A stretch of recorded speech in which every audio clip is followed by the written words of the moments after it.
Welcome to everyone. तो आज हम लोग जेकेएसएसबी का जो एग्ज़ाम हुआ है जो कि कैंसिल हो गया है, उसे मैं क्वेश्चंस के थ्रू जितने भी क्वेश्चंस आ रखे हैं उनमें जो भी कॉन्सेप्ट इन्वॉल्व था उसे लेकर आया हूं। और आप लोगों को क्या करना है, जैसे कुछ बच्चे बोलेंगे सर पेपर तो कैंसिल हो गया है। बेटा देखो, पेपर कैंसिल हो गया है बट हमारी प्रिपरेशन में क्या कमी थी, ठीक है। हमारी प्रिपरेशन तो फुल ऑन मोड थी, तो उसी को हमें देखना है कि क्वेश्चंस कहाँ से आए हैं, ओके, और कितना आप लोगों को पढ़ाया गया है और आगे क्या हमें प्लान करना है जिससे हमारे क्वेश्चंस सारे बन जाएं, ठीक है। चलो हम देखते हैं। अब देखते हैं, यहाँ देखो सारा जो सीक्वेंस पेपर का था वही मैं लेकर आया हूँ। यहाँ पहला क्वेश्चन आप लोगों का है मशीन से है, इंडक्शन मशीन से है, और मैं आप लोगों को ये भी बताकर चलूँगा कि ये क्वेश्चंस आपके कितना लेवल है इनका, या कौन स्टूडेंट इसे कर सकते थे। और फिर लास्ट में जाके मैं कट ऑफ पे भी बात करूंगा कि अगर ये पेपर था तो इसका अप्रॉक्सीमेटली कट ऑफ कितना जा सकता है, ठीक है। सारा हम डिटेल में बात करने वाले हैं एक एक क्वेश्चन की। देखिए पहला क्वेश्चन आप लोगों के सामने है, an induction motor having 8 poles run at 7.5 rpm if the supply frequency is 50 hertz the EMF in the rotor will have a frequency of, means rotor की फ्रीक्वेंसी पूछ रखी है, ठीक है। अब ये क्वेश्चन आपको मालूम होगा बेटा, जो लास्ट में मैंने सेशन लिया था, 4 सेशन लिए थे मैंने कोर सब्जेक्ट के, वहां भी आप लोगों को कराया था, सेम क्वेश्चन आपका आया था, ठीक है। तो देखो सबसे पहले हम NS फाइंड करेंगे, that is synchronous speed. NS equal to 120 F/P, F is the frequency, P is the number of poles. यहाँ जो वैल्यू गिवन है बेटा पुट कर दिए 750 rpm, that is the NS। NR equal to बेटा given है आपको 727.5 rpm। तो यहां से सबसे पहले मैं स्लिप फाइंड करूंगा, slip equal to NS minus NR upon NS। यहां वैल्यू पुट की तो बेटा यहां स्लिप की वैल्यू आ गई आपकी 3/100, दैट इज 0.03। और रोटर फ्रीक्वेंसी का फॉर्मूला क्या होता है, FR equal to SFS, where FS is the stator frequency. और स्टेटर फ्रीक्वेंसी बेटा आपको ध्यान रखना है, बच्चे 50 पुट कर देते हैं, लेकिन आपको एग्जाम में क्वेश्चन में देखना है कि 50 है या नहीं है। कभी कभी क्या होता है वो 60 हर्ट्ज दे देते हैं, ओके, लेकिन इस क्वेश्चन में क्या दे रखा है आपको 50 हर्ट्ज दे रखा है। तो यहां से हमने चेक किया 50 हर्ट्ज। अब आप बोलोगे सर 50 हर्ट्ज भी गिवन ना हो, 60 हर्ट्ज भी गिवन ना हो, तो हम क्या लेकर चलेंगे, तो बाय डिफॉल्ट 50 हर्ट्ज होता है, ठीक है। तो यहां वैल्यू पुटअप किए तो 1.5 हर्ट्ज रोटर की फ्रीक्वेंसी आ गई।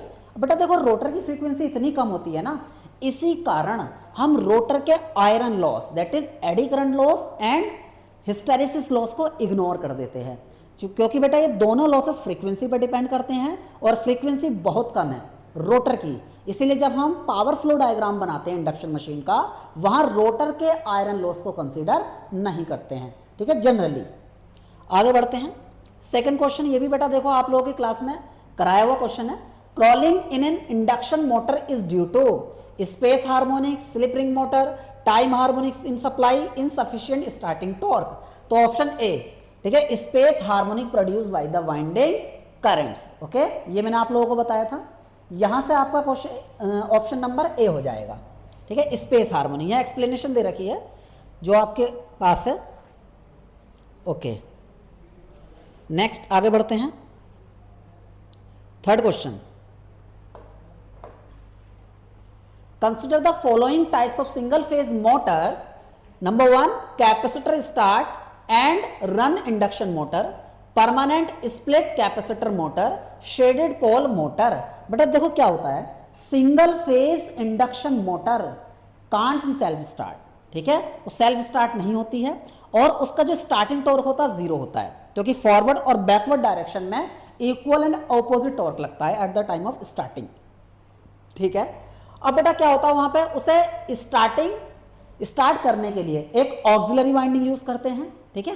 ऑक्सिलरी वाइंडिंग में किस तरीके से कनेक्टेड है, मींस रेजिस्टेंस है, कैपेसिटर है, उसी बिहेवियर के हिसाब से बेटा इसका क्लासिफिकेशन होता है, capacitor start motor, capacitor start capacitor run motor, ठीक है, स्प्लिट फेज इंडक्शन मोटर, जिसमें क्या करते हैं बेटा ऑक्सिलरी वाइंडिंग में रेजिस्टेंस और एक रिएक्टेंस।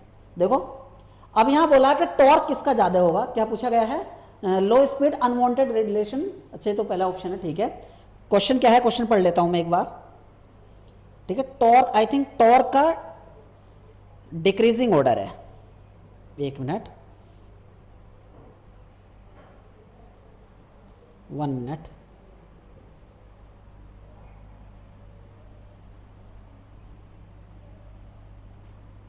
ठीक है, the correct sequence of this in the ascending order of the magnitude of starting torque. Okay, ascending order बताना है, मींस सबसे पहले बेटा सबसे कम का बताना है। सबसे कम किसका है? अब देखो यार, देखो सबसे ज्यादा ये क्या है? Okay, ascending order. 1 minute. Ascending order में मींस मतलब बेटा सबसे पहले हमें क्या लेना पड़ेगा? सबसे कम वाला, तो शेडेड पोल 3 होगा बेटा सबसे पहले। अच्छा, यहाँ क्या है? Correct sequence of ascending order of magnitude of starting torque. अच्छा, ये बेटा गलत है इसमें ऑप्शन ना, इसका ऑप्शन सही होगा आपका बी, इसका बी सही होगा। ये डिक्रीजिंग ऑर्डर लिख दिया यार, तो ए ना होकर इसका ऑप्शन क्या हो जाएगा? इसका ए ऑप्शन ना होकर इसका ऑप्शन होगा बी। क्यों होगा बी? मैं बता रहा हूँ आप लोगों को, क्योंकि बेटा असेंडिंग ऑर्डर पूछा है। ठीक है, असेंडिंग ऑर्डर। ठीक है, डिसेंडिंग ऑर्डर पूछता तो सबसे पहले बेटा पहला आता। ठीक है, जो कि capacitor start, capacitor run motor का स्टार्टिंग टॉर्क जितनी भी सिंगल फेज इंडक्शन मोटर है उसमें सबसे ज्यादा होता है। इसी कारण उसका यूज हम वहां करते हैं जहां फ्रीक्वेंट स्टार्टिंग की रिक्वायरमेंट हो। ओके, ध्यान रखना इस चीज को, जिनका इनर्शिया ज्यादा हो। तो फिलहाल इसका ऑप्शन क्या हो जाएगा? बी आंसर हो जाएगा। आगे बढ़ते हैं।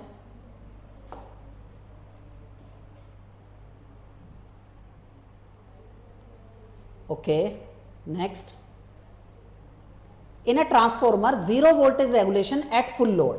ठीक है, ये ऐसा नहीं है कि नया क्वेश्चन है, ये बेटा एक इंपॉर्टेंट क्वेश्चन की कैटेगरी में आता है। ठीक है, वोल्टेज रेगुलेशन ट्रांसफॉर्मर का लीडिंग पे बेटा कैसा आएगा, लैगिंग लोड पर कैसा आएगा, ये काफी फेमस क्वेश्चन है आप लोगों का।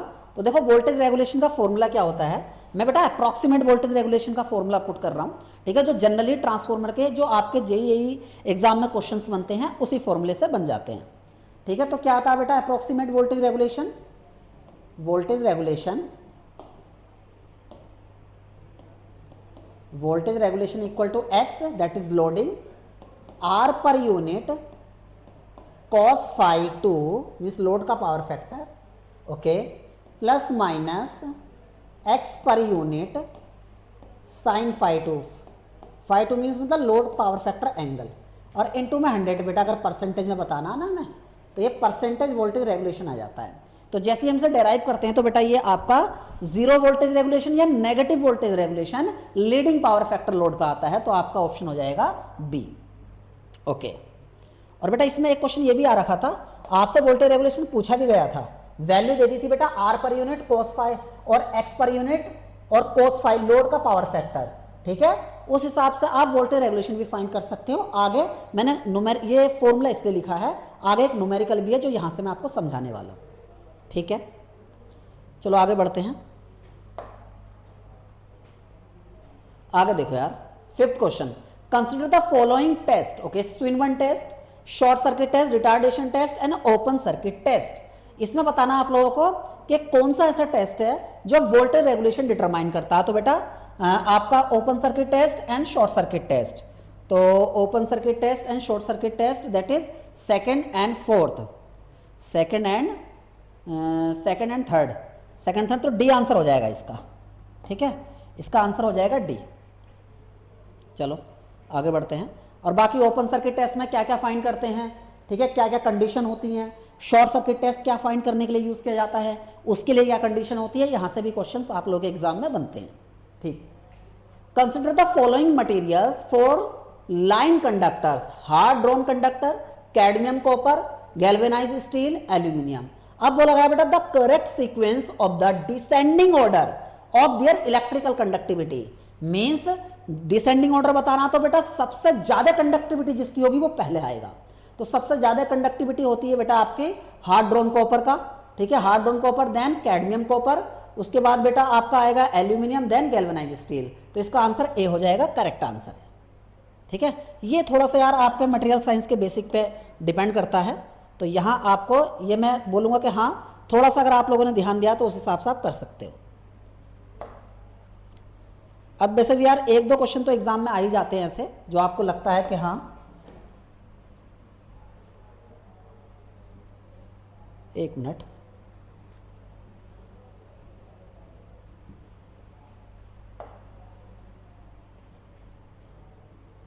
ओके, अब ये क्वेश्चन देखो बेटा, पावर सिस्टम, यहाँ से पावर सिस्टम स्टार्ट हो जाता है आपका, मशीन के क्वेश्चन थे स्टार्टिंग में, ओके, और फिर आपका बीच में पावर सिस्टम है, लास्ट में भी मशीन के क्वेश्चन है, ठीक है, पूरा पेपर मैंने अच्छे से एनालिसिस कर लिया है, ओके।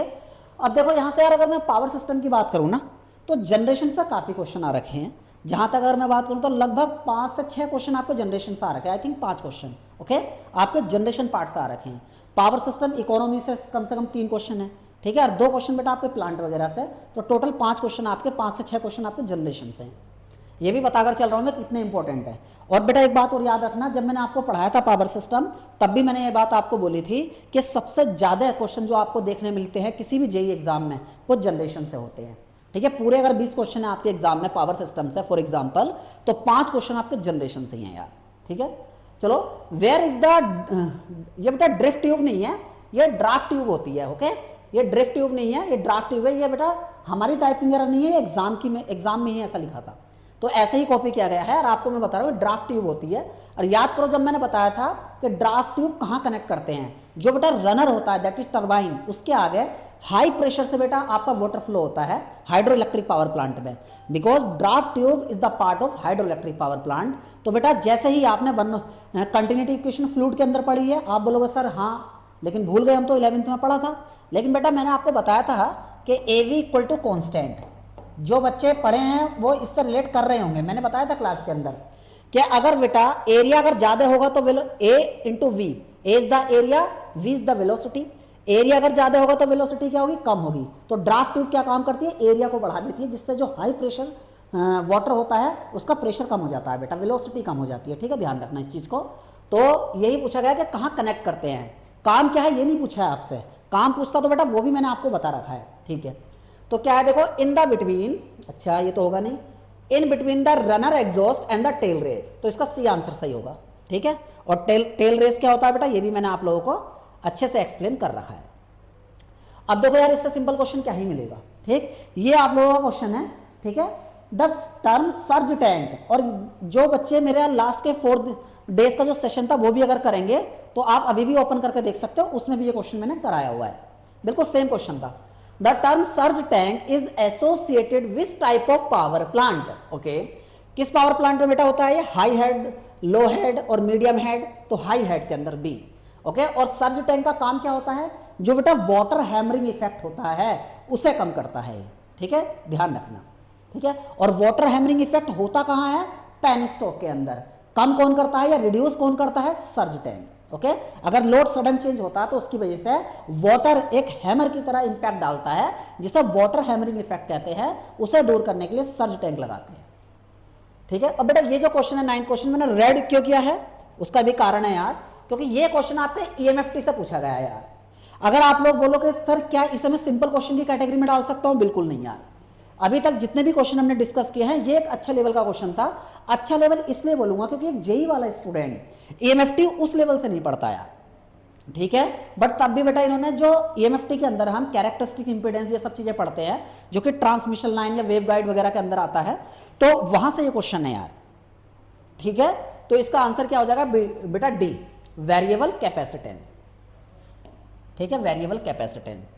अब आगे चलते हैं यार। Hollow conductor are used in transmission lines to reduce corona, improve stability, reduce power consumption, increase power transmission capacity. तो इसका आंसर हो जाएगा आपका रिड्यूस द कोरोना लॉस। याद करना मैंने रीजन भी लिखवाया था, जो स्टूडेंट पढ़ाई किए हैं, जो सेशन भी अटेम्प्ट किए होंगे, या बेटा जनरली भी, जो होलो कंडक्टर होता है उसकी outer radius is greater than the normal conductor.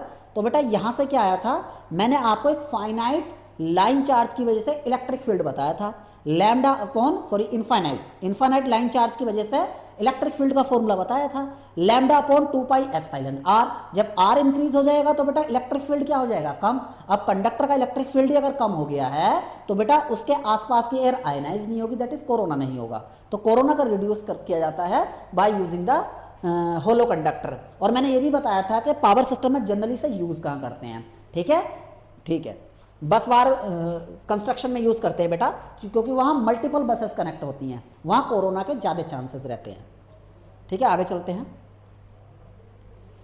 The surge impedance, अब देखो ये क्वेश्चन है यार, ये क्वेश्चन जो है आपका वेव प्रोपोगेशन करके एक हेडिंग होता है पावर सिस्टम के अंदर, वहां से आया है। और जब मैंने पढ़ाया था आप लोगों को तो ये भी बताया था कि बेटा देखना अगर ये क्वेश्चन आएगा तो इसकी वैल्यू भी नहीं बदली जाएगी। जो स्टूडेंट पढ़े हैं वो याद रखना बेटा, वो थोड़ा एनालाइज भी कर रहे होंगे कि हाँ यार सर ने ऐसा बोला था। मैंने जब ये क्वेश्चन कराया था मैंने ये कहा था बेटा इसकी वैल्यू भी चेंज नहीं होगी, देख लेना अगर ये आएगा तो देखो आया और वैल्यू भी चेंज नहीं हुई है।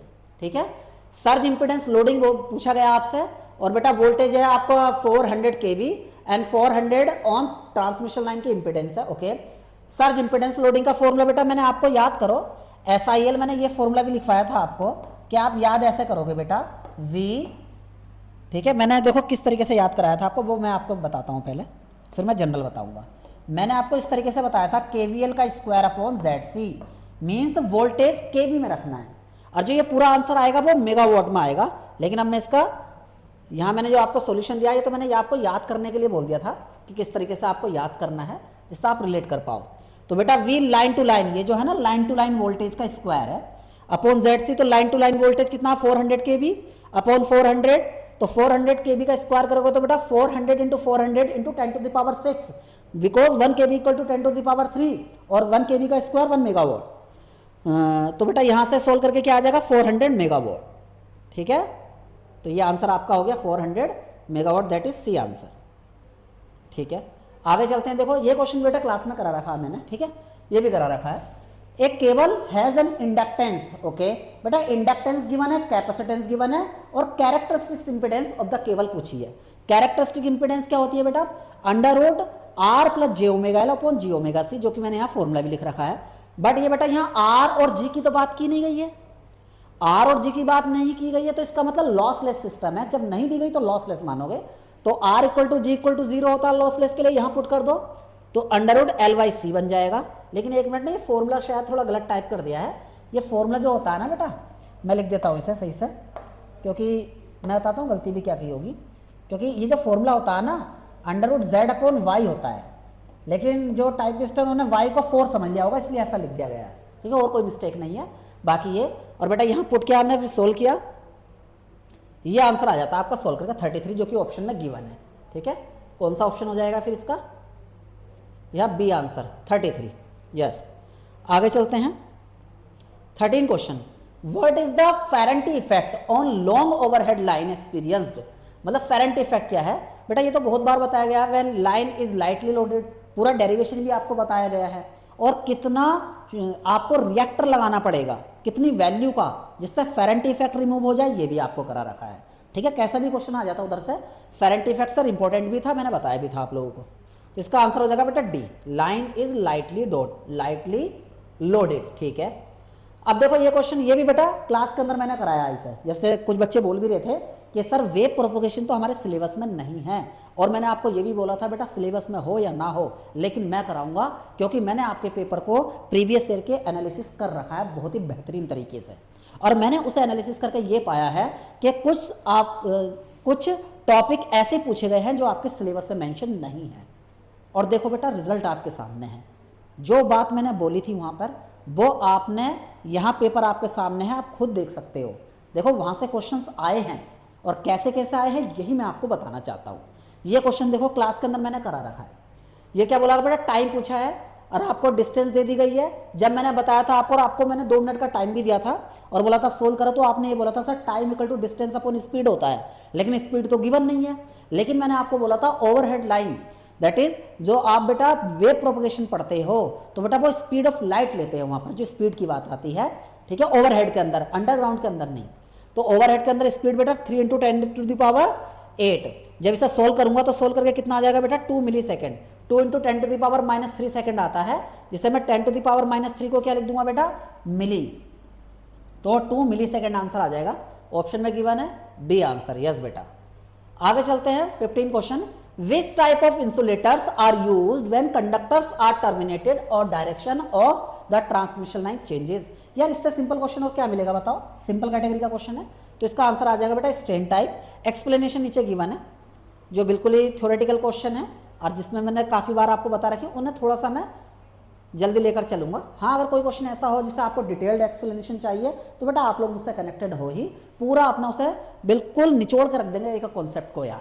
ठीक है, ध्यान रखना इस चीज़ को। आगे हमें कभी भी देखो यार, ये जो चीज़ें जो भी हुई हैं वो हमारे बस में नहीं थी, ना ही आपके बस में थी। हमारे बस में मतलब एज ए टीचर बोल रहा हूँ, मेरे बस में था आप लोगों को कंटेंट पढ़ाना, ठीक है, टेस्ट वगैरह कराना जो भी मैनेजमेंट की तरफ से रहे, और आप लोगों की तरफ से था बेटा मेहनत करके उसे रिवाइज करना अच्छे से, जो भी सेशन लास्ट टाइम पे हो उसे भी आपने किया, काफ़ी बच्चे कनेक्टेड थे मेरे साथ, ठीक है। लेकिन अब जो चीज़ें हुई यार वो हमारे और आपके हाथ में नहीं थी।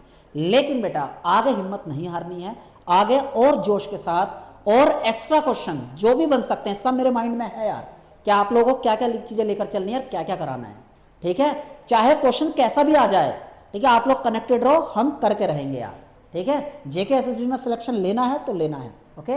और बेटा वैसे भी इतना ज़्यादा टाइम दे दिया है हम लोगों ने इसमें प्रिपरेशन में, आगे भी अगर हम लास्ट टाइम पे थोड़े ढीले पड़ जाएंगे तो दिक्कत होगी। आप डेट का इंतजार मत करना, जितना भी आप लोगों को पढ़ाया गया रिवीजन करो, और बेटा हम लोग भी प्लान करेंगे कि किस तरह से आगे और ज़्यादा इसे एनहेंस किया जा सकता है, वो भी हम लोग पूरा प्लान लेकर आएंगे।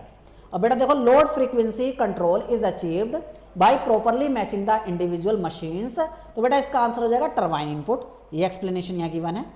और load frequency controller are carried out with P controller, I controller, P का मतलब बेटा प्रोपोर्शनल, आई का मतलब इंटीग्रल, और पीआईडी का मतलब क्या हो जाएगा बेटा प्रोपोर्शनल इंटीग्रल डेरिवेटिव, इसका आंसर डी है यार, ओके। अब 18 देखो यार, अब इसमें तो यार देखो मैंने बहुत ट्रिक भी बताई थी आपको, क्या ट्रिक बताई थी कि लोड फैक्टर का फॉर्मूला कैसे याद करना है, डिमांड फैक्टर डीएमसी वगैरह, बहुत ज़्यादा टेक्निक मैंने आपको बताई थी। तो वही क्वेश्चन है यार, देखो पीक लोड मतलब मैक्सिमम डिमांड आपको दे दी है, कितनी है 720, और क्या दे रखा है लोड फैक्टर दे रखा है, तो पूछा क्या है, पूछा व्हाट इज द अच्छा पीक डिमांड पूछी है आपसे, और मेगावाट आवर ये एनर्जी जनरेटेड है in a day, operate at a full load, अच्छा operate at a load factor of 0.6, means बेटा आपको देखो आपको लोड फैक्टर दे दिया है, और आपको बेटा डेली एनर्जी प्रोडक्शन दे दी है, और आपसे क्या पूछा गया है पीक डिमांड, पीक डिमांड पूछी गई है। तो क्या फॉर्मूला होता है देखो लोड फैक्टर का, लोड फैक्टर का फॉर्मूला होता है बेटा P average upon P maximum. तो देखो average energy 720 megawatt hour, average power क्या हो जाएगी बेटा, जब हम देखो power equal to energy upon time, तो 24 से डिवाइड किया, क्यों, क्योंकि डेली कंजम्पशन है ये। अगर ईयरली होता बेटा यही, अगर यही एनर्जी ईयरली होता तो बेटा मैं 365 से डिवाइड करता, सॉरी 365 365, तो मैं किससे डिवाइड करता 365 इंटू 24, ठीक है, क्योंकि 365 दिन और एक दिन में 24 घंटे, तो ये टाइम निकल के आया था बेटा घंटे के अंदर, ठीक है। बट ऐसा तो नहीं है हमारा यार, ऐसा तो इसमें नहीं है, तो इसीलिए हम किससे डिवाइड करेंगे ओनली 24 से। तो यहाँ बेटा एवरेज पावर आ गई बेटा इन अ डे। उसके बाद लोड फैक्टर क्या होता है average upon maximum, load factor कितना कि मैंने 0.6, तो यहाँ से मैक्सिमम डिमांड कितना आ जाएगा average power upon load factor, तो बेटा सोल्व करके 50 मेगावाट, जो कि ऑप्शन में गिवन है आपका 50 क्या दिया, अच्छा 50 डी आंसर हो जाएगा बेटा आपका फिर, है ना। अब देखो ये क्वेश्चन देखो यार, ये question as it is class के अंदर करा रखा है यार, as it is, okay. A power, और बेटा इसमें तो पावर सिस्टम इकोनॉमी में तो मैंने बहुत क्वेश्चन कराए थे, ऐसा नहीं, कम से कम मैंने 8 से 10 क्वेश्चन आपको करा दिए होंगे क्लास के अंदर, ठीक है, अप्रॉक्सीमेटली जो मुझे याद है। तो देखो a power station has a peak demand of this, okay, and generate approximately 4.5, बेटा 4.5 नहीं है, इसे सही कर लेना, ये जो है आपका 45 है, into 10 to the power 6 kilowatt hour annually, what is the estimated load factor of the station. तो बेटा आपको क्या दे दिया है, आपको peak demand that is maximum demand, और जनरेट अप्रॉक्सीमेटली इतने किलोवाट आवर, ठीक है यार। तो ये आपका क्वेश्चन हो जाएगा, एक मिनट यार, 10 to the power 5 है 6 है उधर, 10 to the power 6 नहीं यार, डेसिमल है ये, है ना, ये डेसिमल है यहाँ पे, तभी सॉल्यूशन में वो किया गया, ठीक है, वरना आंसर नहीं मैच करेगा ना, ठीक है। तो यहाँ देखो मैक्सिमम डिमांड और number of kilowatt hour generated per year बेटा, तो टोटल नंबर ऑफ आवर कितने हो जाएंगे 365 इंटू 24 ईयरली है ना, तो 8760 आवर, ओके। एवरेज लोड निकाला बेटा, एवरेज लोड क्या होता है बेटा area under the curve upon duration, area under the curve upon duration, area under the curve मतलब टोटल एनर्जी जनरेटेड। तो बेटा इसे हमने सोल्व किया, तो एनुअल लोड फैक्टर क्या आ जाएगा आपका, एनुअल लोड फैक्टर आ जाएगा P average upon P maximum, तो पी एवरेज यहां से बेटा पुट किया, पी मैक्सिमम आपको मतलब पीक डिमांड आपको 2500 किलोवाट गिवन थी, तो इससे सोल्व किया तो बेटा ये 20.54 आ जाएगा, ठीक है, एक मिनट, ठीक है, 54। तो इसका आंसर आ जाएगा बी। चलो आगे बढ़ते हैं 20। Which of the following are the advantages of interconnected operation of power system. अगर बेटा एक से ज्यादा पावर सिस्टम को इंटरकनेक्ट कर देंगे, ठीक है, तो इसके एडवांटेज क्या होगा बेटा? लेस रिजर्व कैपेसिटी और रिक्वायरमेंट। मतलब जो रिजर्व कैपेसिटी होगी, जैसे मान लो अगर मेरे पास एक ही प्लांट है तो उसको अगर लोड आसपास एरिया की डिमांड को फुलफिल करना है तो बेटा उसे रिजर्व कैपेसिटी रखनी होगी कुछ, जिससे कभी भी अगर पीक लोड आएगा तो उसे वो प्रोवाइड कर सके। लेकिन अगर बहुत सारे पावर प्लांट, मतलब एक से ज्यादा पावर प्लांट अगर इंटरकनेक्टेड होंगे तो जो रिजर्व रखने वाली कैपेसिटी होगी वो कम हो जाएगी। बिल्कुल सही है ए आंसर। मोर रिलायबिलिटी आ गया, high power factor, reduction in short circuit. और बेटा बताओ रिलायबल ज्यादा होगा, जैसे मान लो आपके पास एक ही सोर्स है वहां, और दूसरा केस ले रहा हूं कि एक से ज्यादा सोर्स हैं, तो बेटा रिलायबल सिस्टम कौन सा होगा? जिस पर सोर्स ज्यादा हो। तो बेटा पहला और दूसरा करेक्ट है, ठीक है, पहला एंड दूसरा, तो सी आंसर हो जाएगा बेटा इसका। ये तो यार कॉमन सेंस वाला क्वेश्चन था, इसमें कुछ ऐसी दिक्कत वाली बात नहीं थी। अब देखो यार इसमें, what is the efficiency of an alternator if the output is 25 kilowatt and the loss is 2 kilowatt. Okay, अब बेटा देखो किसी भी मशीन की एफिशिएंसी, जब आपको सुनो ध्यान से, किसी भी मशीन की, जब मैंने आपको पावर फ्लो पढ़ाया था पावर सिस्टम के अंदर, वहां भी ये चीज बताई थी, एफिशिएंसी इक्वल टू बेटा आउटपुट अपॉन इनपुट, या ऐसे कह सकता हूं output upon output plus losses. तो देखो क्या दे रखा, आउटपुट दे रखा 25, तो efficiency equal to output upon output plus losses यार, और इनटू में 100। ठीक है, सीधा यहां से सॉल्व कर देना, आंसर कितना आ जाएगा आपका 92.54। लेकिन यहां कैसे किया गया बेटा, आपको आउटपुट फाइंड किया, अच्छा क्या दे रखा है, एक मिनट ना, ठीक है, तो यहां से हमने इनपुट निकाल दिया पहले, output equal to input minus losses. Okay, output इतना बेटा, इनपुट फाइंड कर लिया पहले, आउटपुट अपॉन इनपुट रख दिया इन्होंने, कोई दिक्कत नहीं है, बात बराबर है यार। अब देखो 92.6%, ठीक है।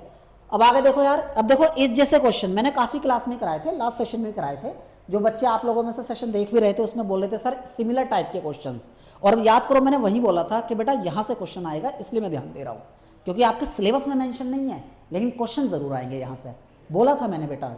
लास्ट के जो 4 सेशन हुए थे उसमें भी बोला था, पहले भी बोला था, और पर यूनिट सिस्टम में मैंने काफी अच्छे से प्रैक्टिस करा रखी है, और यही आपको बोला था कि ये फॉर्मूला है और ये इसके क्वेश्चन है, इससे बाहर सवाल नहीं आएगा। देखो आप लोगों के सामने है, कम से कम पर यूनिट से ही आपके 2 से 3 सवाल आ रखे हैं, मैं कराऊंगा बेटा। अब देखो per unit phase impedance of A 3 phase transmission line is 2 per unit. Okay, on the base of 100 MVA and 100 kV, what will be the corresponding impedance value on a new base of 400 MVA and 400 kV।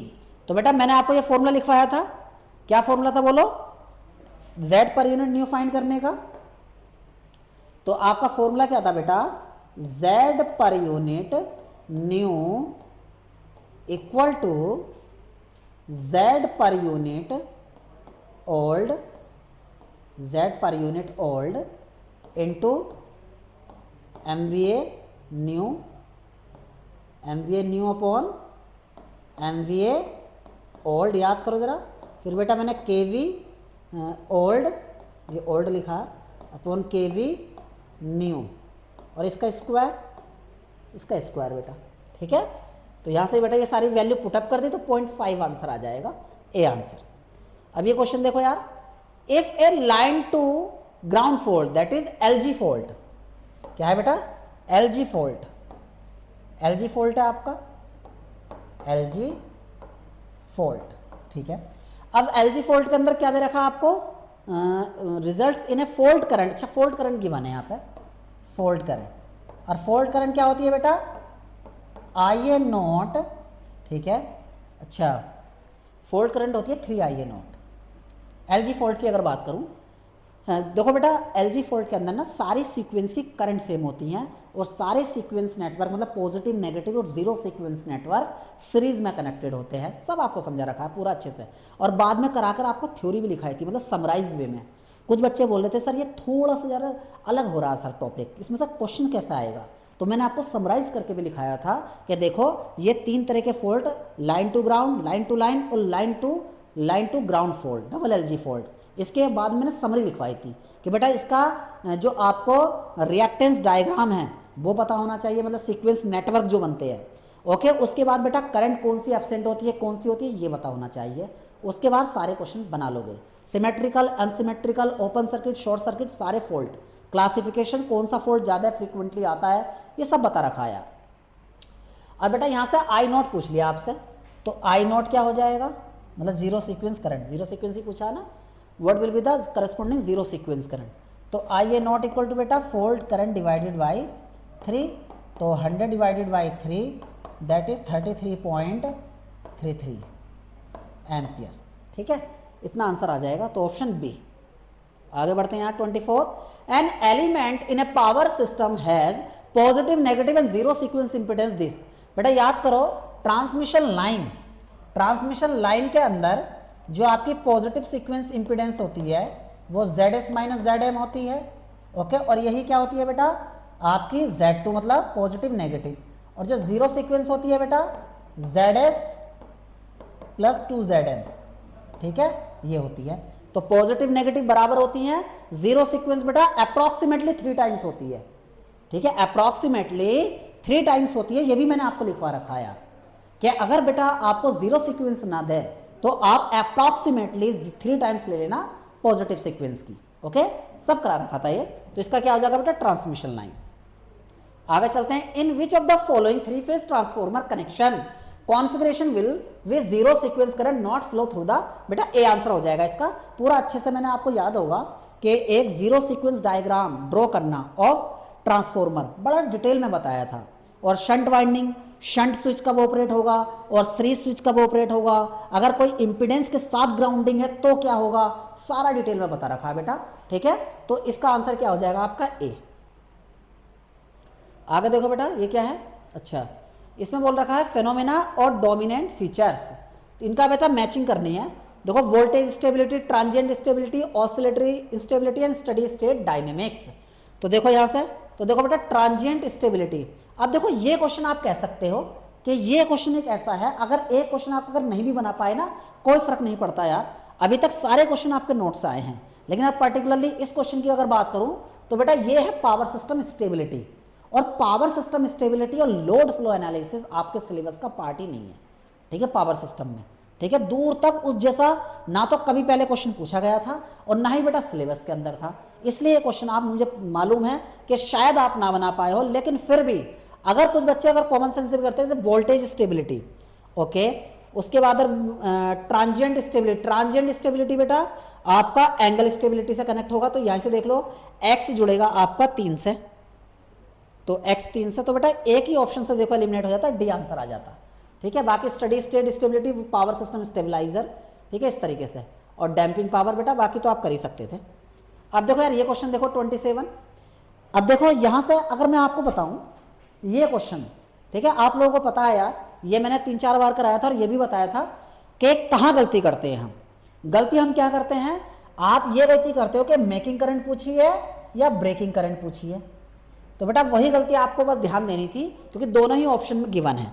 जैसे मान लो जो आपको breaking current निकाली है 34.9 that is 35 option में given है, बच्चा ऐसा देखता मार के आगे निकल लेता, लेकिन मेकिंग करंट पूछी है तो मेकिंग करंट का फॉर्मूला बेटा 2.56 या 2.55 इंटू ब्रेकिंग करंट, तो आंसर 89 गिवन है क्या, बिल्कुल गिवन है बेटा, डी नहीं 89, एक मिनट 89 है इसका आंसर, यहाँ शायद ये टाइपिंग एरर हो गई है, तो बेटा ये डी जो है ना, जो डी ऑप्शन होगा वो 89 एम्पियर, एम्पियर नहीं किलो एम्पियर यार, मेकिंग करंट की बात चल रही है, तो ये आंसर होगा।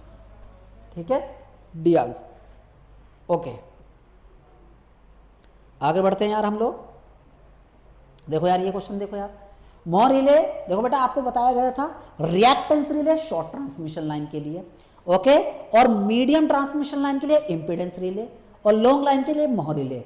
जैसे एक बच्ची ने पूछा भी था मुझे ऑनलाइन सेशन में, सर क्या क्या इसमें याद रखना, तो मैंने आपको यही बताया था इनका एप्लीकेशन और इनका RX प्लेन में जो डायग्राम आता है, ठीक है, जैसे इंपीडेंस का एक सर्कल आता है जो कि ओरिजिन से पास होता है, सॉरी जिसका सेंटर ओरिजिन होता है, इंपीडेंस रिले का सेंटर बेटा क्या होता है, ओरिजिन होता है, लेकिन जो आपकी मोहर रिले होती है उसका वो ओरिजिन से पास होता है, ठीक है, सेंटर उसका ओरिजिन नहीं होता, सर्कल ही होता है दोनों का, इंपीडेंस रिले का भी सर्कल होता है और बेटा आपका मोह रिले का भी सर्कल होता है। डिफरेंस ये है, जो बेटा आपका इंपिडेंस रिले होता है उसका सर्कल ओरिजिन से पास करता है, और जो आपकी मोह रिले होता है उसका वो सर्कल ही ओरिजिन से पास करता है।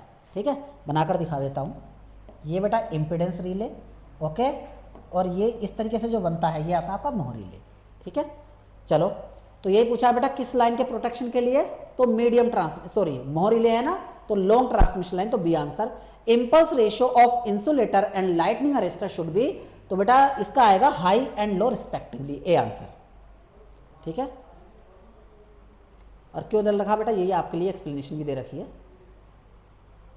Which lamp has the best, ये बेटा यूटिलाइजेशन से है। देखो अभी तक पावर सिस्टम के अंदर जितने भी क्वेश्चन हमने डिस्कशन किए लगभग बेटा 20 क्वेश्चन के आसपास आए हैं, और लगभग आप एक क्वेश्चन के आसपास ऐसा है जो कि आप 1 से 2 मान लो चलो जो आप नहीं बना सकते, लेकिन 18 से 19 क्वेश्चन बेटा बना सकते हो आप। 1 से 2 क्वेश्चन ही ऐसे आए होंगे जो आपको लगा होगा कि हाँ यार ये क्या करना है। जैसे एक मैंने जो मैचिंग वाला बताया है वो बेटा आप लोग, मैं मानता हूँ कि उसे नहीं कर सकते थे, बाकी बेटा आप सारे क्वेश्चन बना सकते थे। ओके, अब देखो ये क्वेश्चन यार आपका यूटिलाइजेशन से है। Which lamp has the best colour rendering index, CRI, तो बेटा इसका आंसर हो जाएगा इनकंडेसेंट लैंप। आगे है, अब बेटा देखो इससे सिंपल क्या ही आएगा, द वोल्टेज 2, बेटा 2 × 10⁶ लिख सकता हूँ कैसे, 2 × 10⁶ वोल्ट, तो बेटा 10⁶ क्या हो जाएगा, मेगा, तो सी आंसर आ जाएगा 2 मेगा वोल्ट। अब आगे लिख रखा है a network has 12 branches and 8 independent loop. अब बेटा 8 इंडिपेंडेंट लूप है तो L = B - N - 1 ये फॉर्मूला होता है। L is the fundamental loop, B is the number of branches, N is the number of node. 8 independent loop हैं तो L की जगह 8 आ गया, और B की जगह बेटा नंबर ऑफ ब्रांचेस 12, और नोड पूछा है N - 1। ठीक है, अच्छा ये माइनस आएगा ना,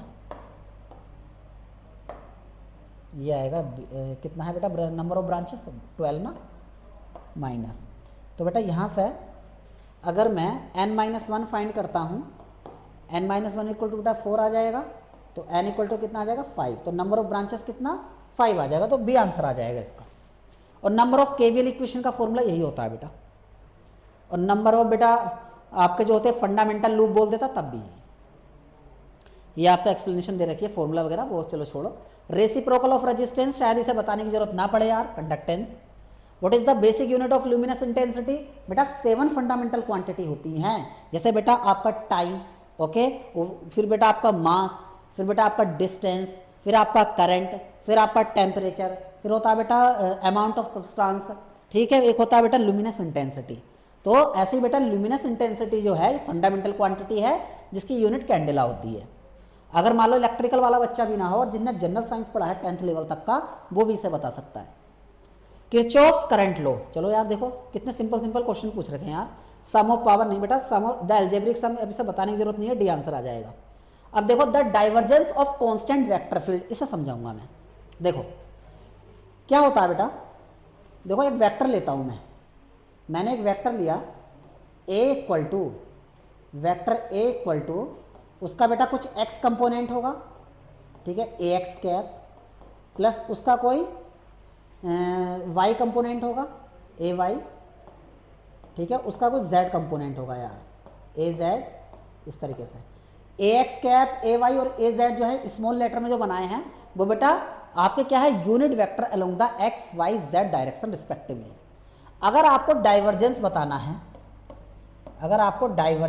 है, तो क्या होता है बेटा, देखो del AX upon del x, ठीक है, मतलब AX का x के रिस्पेक्ट में differentiation plus del AY upon del y plus del AZ upon, ठीक है, डेल Z। अब देखो बेटा इसने क्या बोला, कांस्टेंट वेक्टर फील्ड है।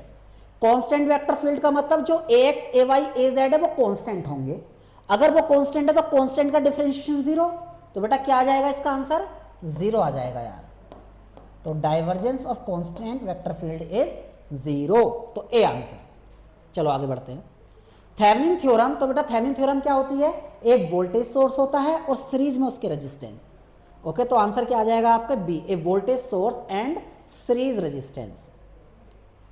If a conductor is place, अच्छा बेटा एक कंडक्टर है जो इलेक्ट्रोस्टैटिक फील्ड में प्लेस किया गया है, तो कंडक्टर अंदर क्या होता है बेटा, इलेक्ट्रिक फील्ड जीरो होता है, ठीक है। इलेक्ट्रिक फ्लक्स डेंसिटी डी भी जीरो होती है, ठीक है। तो इसमें क्या क्या आप लिख सकते हो, यहाँ आप लिख सकते हो कंडक्टर के अंदर, मैं लिख रहा हूँ यहाँ पे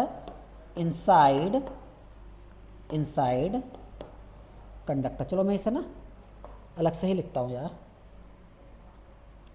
ठीक है, इनसाइड कंडक्टर। अच्छा तो यहाँ लिख देता हूँ मैं, चलो यहीं लिख देता हूँ, इनसाइड कंडक्टर,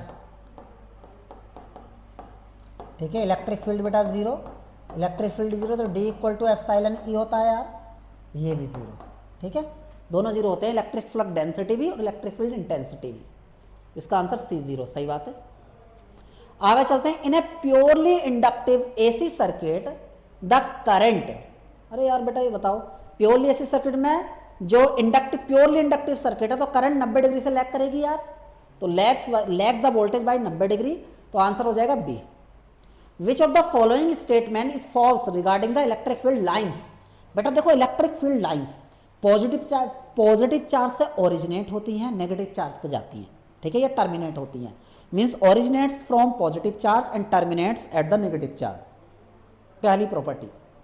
दूसरी, it directly proportional to the magnitude of charge, मैंने 1 कूलम का चार्ज है तो उसकी वजह से जो लाइन्स होंगी, और फिर 2 कूलम का चार्ज होगा तो उसकी वजह से जो लाइन्स होंगी 2 टाइम्स होंगी as compare to 1 coulomb, okay. तीसरी बात बेटा, ये कभी भी इंटरसेक्ट नहीं करती, ओके। और बेटा आगे देखो, और ये क्लोज लूप नहीं बनाती यार, मैग्नेटिक लाइंस क्लोज लूप बनाती हैं, magnetic lines of force, magnet के बाहर नॉर्थ से साउथ, अंदर साउथ से नॉर्थ, ये बेटा एक कंप्लीट क्लोज लूप बनाती है magnetic lines of force, but electric lines of force कभी भी बेटा क्लोज लूप नहीं बनाती। अब क्या होता है ना, फॉल्स हमें सेलेक्ट करना है, फील्ड लाइंस नेवर इंटरसेक्ट, सही बात है यार, field lines originate on positive charge terminate negative charge, ये भी सही बात है, हमें तो फॉल्स ढूंढना है। The number of lines is proportional to magnitude of charge, to magnitude of charge, ठीक है बेटा, मैग्नीट्यूड ऑफ चार्ज, बात सही है। Field line form close loop, ये बात गलत है यार, तो D answer. Find current I naught and voltage V naught in the circuit, बेटा क्लास के अंदर करा रखा, सेम क्वेश्चन आया हुआ है। तो देखो मैंने क्या काम किया बेटा, पहले मैंने केसीएल लगाकर यहाँ पे आई नॉट पता कर लिया है। अच्छा सॉल्यूशन नहीं है इसमें, चलो मैं कर देता हूँ फिर यार, इसका सॉल्यूशन नहीं मैं करता हूँ। देखो यहाँ पे देखो क्या कैसे होगा ये, मैंने क्या काम किया बेटा, यहाँ केसीएल लगाया, ठीक है, अप्लाई केसीएल मैं लिख रहा हूँ, देखो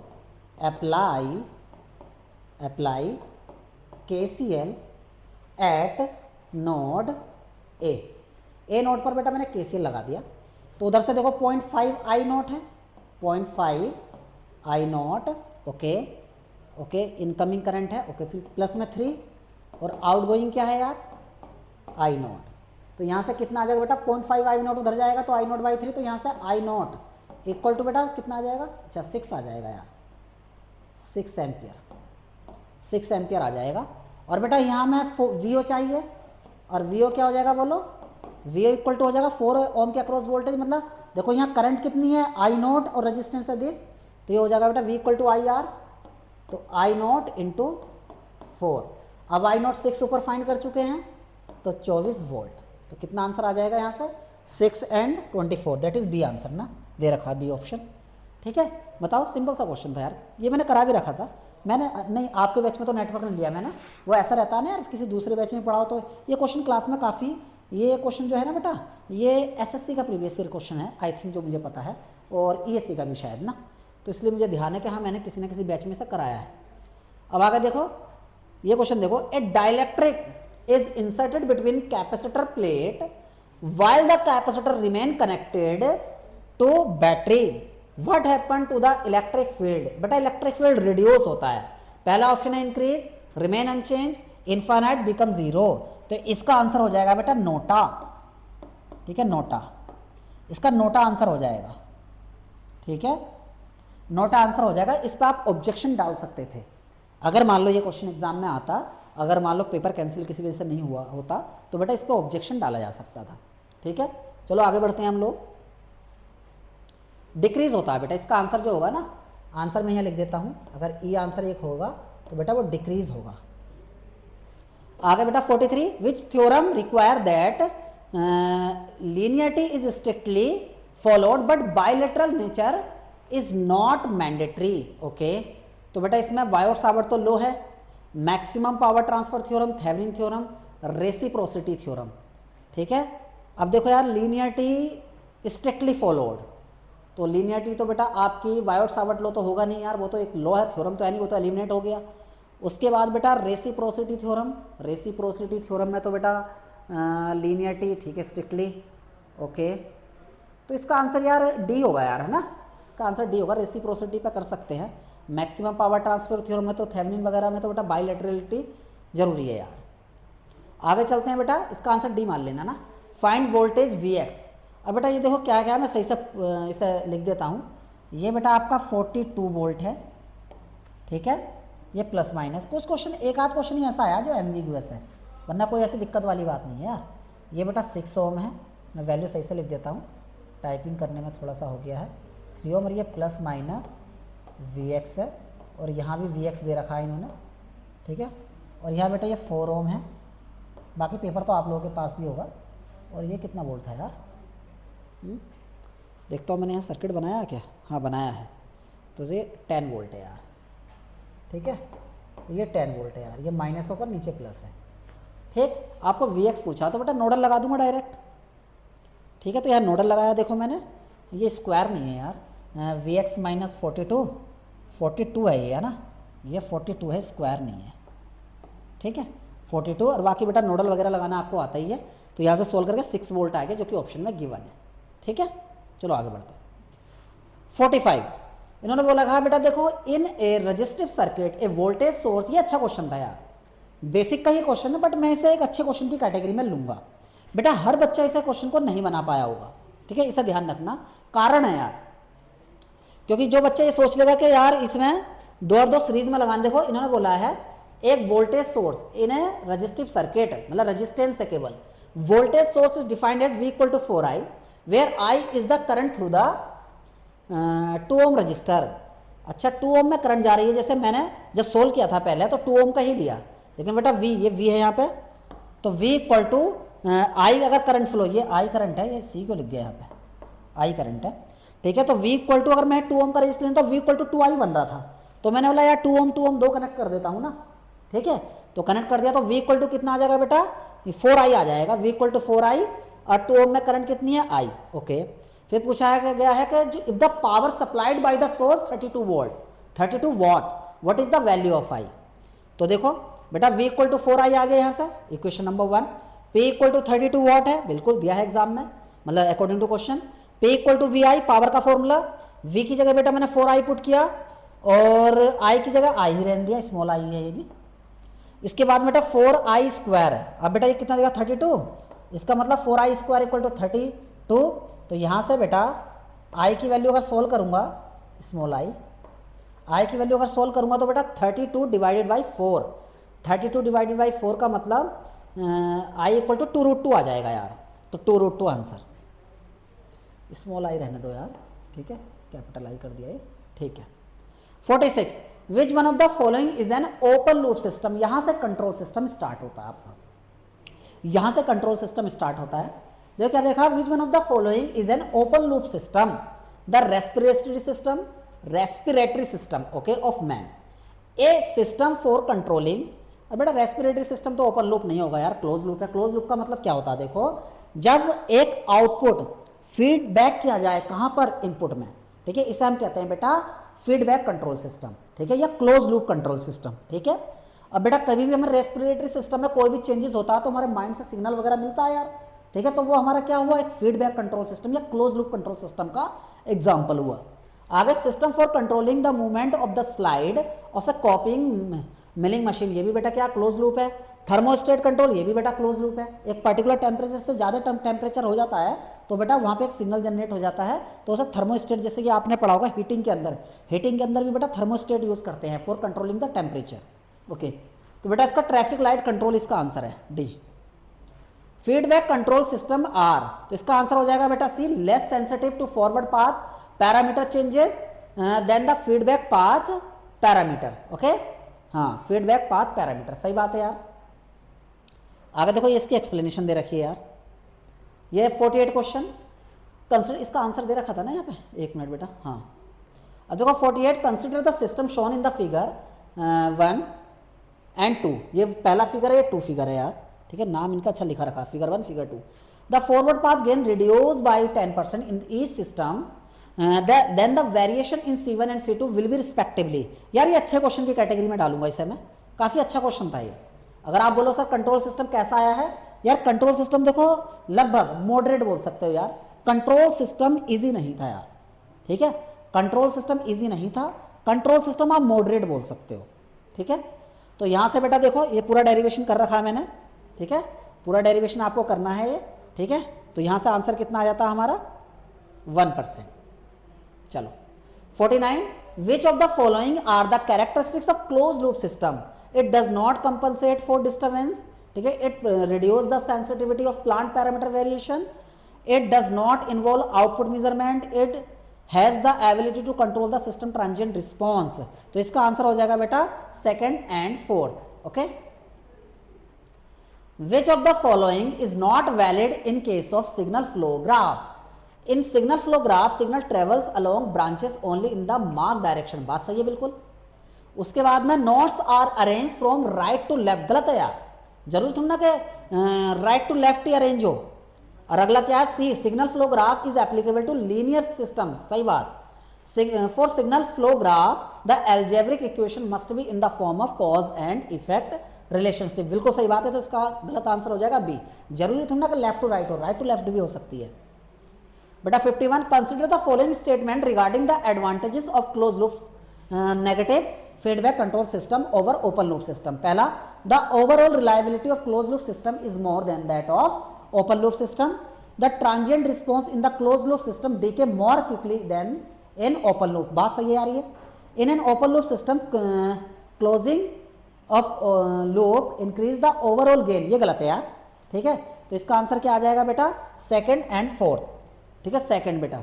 जैसे आप पढ़ते हो ना टाइम कांस्टेंट, जो आपका क्लोज लूप का टाइम कांस्टेंट आता है ना बेटा, क्लोज लूप का जो टाइम कांस्टेंट आता है T dash equal to open loop upon 1 plus जो गेन होता है जी आता है यार, ठीक है। मतलब जो टाइम कांस्टेंट होता है वो कम हो जाता है क्लोज लूप का, टाइम कांस्टेंट कम हो गया तो बेटा क्विकली डिकेज होगा ना, मतलब जल्दी डिकेज हो जाएगा। तो आपका आंसर सेकंड बिल्कुल सही है।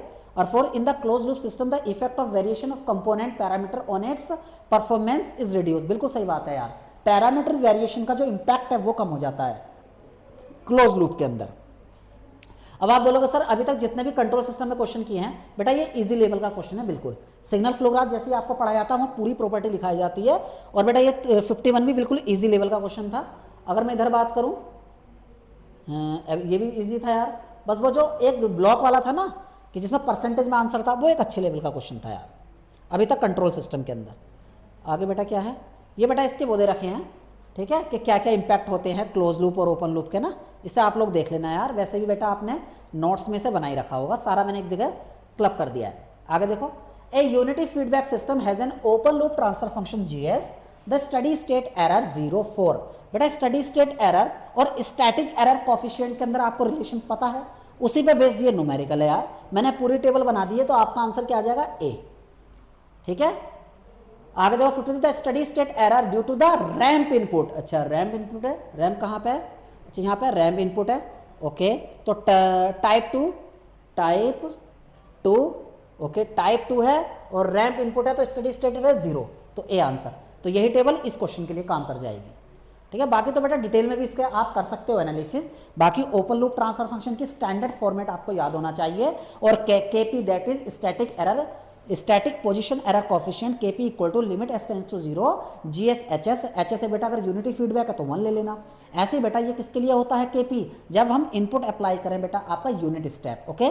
और स्टडी स्टेट एरर क्या हो जाती है, ए अपॉन 1 प्लस केपी। ये सारे रिलेशन आपने पढ़े होंगे। ऐसे बेटा आपका रैम के लिए क्या होगा, केबी वेलोसिटी एरर कोफिशिएंट। और बेटा जब हम इनपुट देंगे आपका पैराबोलिक, तो पैराबोलिक के केस में कौन सा कांस्टेंट फाइंड किया जा सकता है, acceleration error coefficient, that is K equal to limit S tends to 0 s square into GS HS, और एचएस ले लोगे 1 अगर यूनिटी फीडबैक है, ठीक है। ये सारी चीजें बेटा आप लोगों को पता होना चाहिए। आगे देखो फिर बेटा, for making an unstable system, बेटा इससे सिंपल सा क्वेश्चन क्या आई है, gain of the system should be increase, सही बात है। विच one of the following compensation is adopted for improving transient response, इसमें आएगा बेटा आपका lead compensation, face lead compensation. एक मिनट, क्या बोलेगा, विच one of the following compensation is adopted for improving transient response of A negative unity feedback system, both face lag compensation and gain. अच्छा, lag compensation transient response को improve करना, नहीं बेटा इसका answer जो है ना ए आंसर होगा इसका ना, इसका आंसर है ए, ठीक है। जो ट्रांजिएंट रिस्पॉन्स को, अच्छा, adopted for improving transient response, बेटा वो लीड कंपनसेशन होता है, और जो बेटा आपके स्टडी स्टेट रिस्पॉन्स को इंप्रूव करता है वो आपका लैग कंपनसेशन होता है। ओके, तो इस बात को ध्यान रखना। Why does a moving iron, यहां से मेजरमेंट स्टार्ट हो जाता है यार। Why does a moving iron meter require more power to operate than PMMC meter, is it due to the high magnetic circuit, बेटा रिलक्टेंस, ठीक है, मैग्नेटिक रिलक्टेंस ज्यादा होती है इसकी, तो बेटा ये आपको एक्सप्लेनेशन भी दी हुई है यहाँ पे।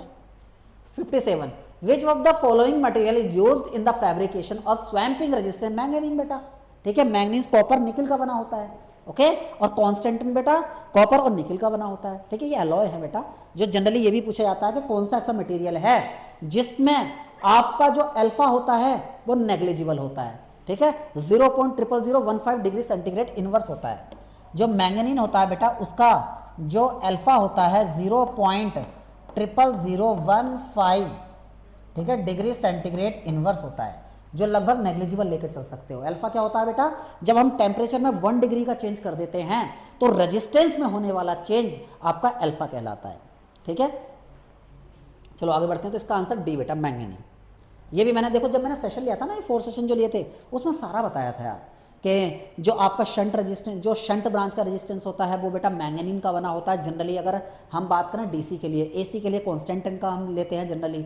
और जो बेटा आपका मीटर ब्रांच का रेजिस्टेंस है कॉपर का बना होता है, कॉपर का अल्फा 0.0039 डिग्री सेंटीग्रेड इन्वर्स होता है, मैंगनीन का बेटा 0.00015 डिग्री सेंटीग्रेड इन्वर्स होता है। इनके अल्फा अलग अलग है तो टेम्परेचर का इंपैक्ट अलग अलग आएगा। इसी एरर को कम करने के लिए मैंगनीन स्वैम्पिंग रेजिस्टेंस लगाते हैं मीटर ब्रांच के सीरीज में, जो कि 20 से 30 गुना होता है मीटर ब्रांच के रेजिस्टेंस का, ये आपको बताया गया था, ठीक है। उसके बाद मैंने ये भी बताया था जो सीरीज में वोल्ट मीटर की रेंज बढ़ाने के लिए सीरीज में रेजिस्टेंस लगाते हैं, जो रेखा का बना होता है, ठीक है, उसे मल्टीप्लायर रेजिस्टेंस भी कहते हैं। शंट रेजिस्टेंस और मीटर और सीरीज मल्टीप्लायर रेजिस्टेंस कैसे फाइंड करते हैं उसके दो मेथड भी बताए गए थे।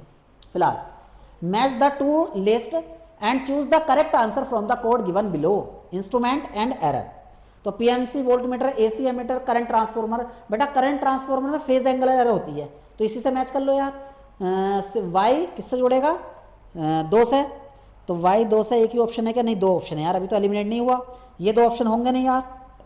आगे चलते हैं, आगे बेटा energy meter, braking system error, तो जेड जुड़ेगा बेटा आपका थर्ड से, इन दोनों में ढूंढो, जेड थर्ड से, तो उसका बी आंसर हो जाएगा यार, ठीक है, बी आंसर।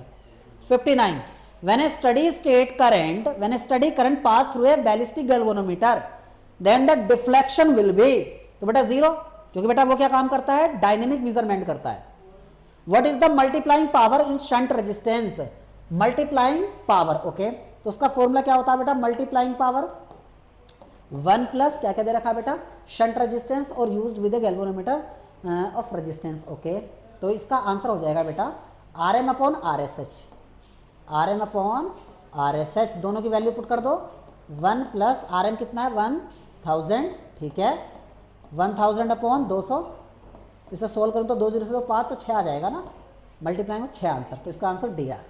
सोल्व कर दिया बेटा, okay. Which one of the following instrument is use for the standardization of a Drysdale, okay, एक potentiometer, rectifier type, PMMC, thermocouple, बेटा प्रिसीजन टाइप इलेक्ट्रोडायनोमीटर ना, तो फेमस क्वेश्चन है ये, आता भी है क्वेश्चन के लेबोरेटरी में कौन सा इंस्ट्रूमेंट है जिसे कैलिब्रेशन के लिए यूज करते हैं, स्टैंडर्डाइजेशन के लिए यूज करते हैं, तो बेटा वो आपका प्रिसीजन टाइप इलेक्ट्रोडायनोमीटर है।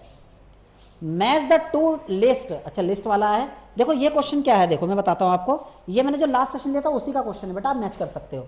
तो डिजिटल काउंटर क्या यूज करता है बेटा, फ्रीक्वेंसी मेजरमेंट, शेयरिंग ब्रिज क्या यूज करता है, कैपेसिटेंस मेजरमेंट, और मेगर बेटा insulation resistance, spectrum analyser, harmonic analysis, और यही ऑप्शन में दे रखे हैं, देखो अब मैच कर लेना यार, आंसर आ गया बस, और क्या है।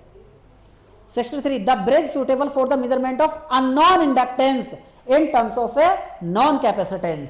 अब बेटा एक बात बताओ, मैक्सवेल क्या है, क्या पूछा, इंडक्टेंस मेजरमेंट, तो शेयरिंग ब्रिज तो होगा नहीं, गलत। आगे देखो हेज एंड शेयरिंग, ये भी नहीं होगा। आगे मैक्सवेल एंड हेज छोड़ देते हैं इसे अभी थोड़ी देर के लिए, शेयरिंग गलत, तो एक ही तो ऑप्शन बचा, सी।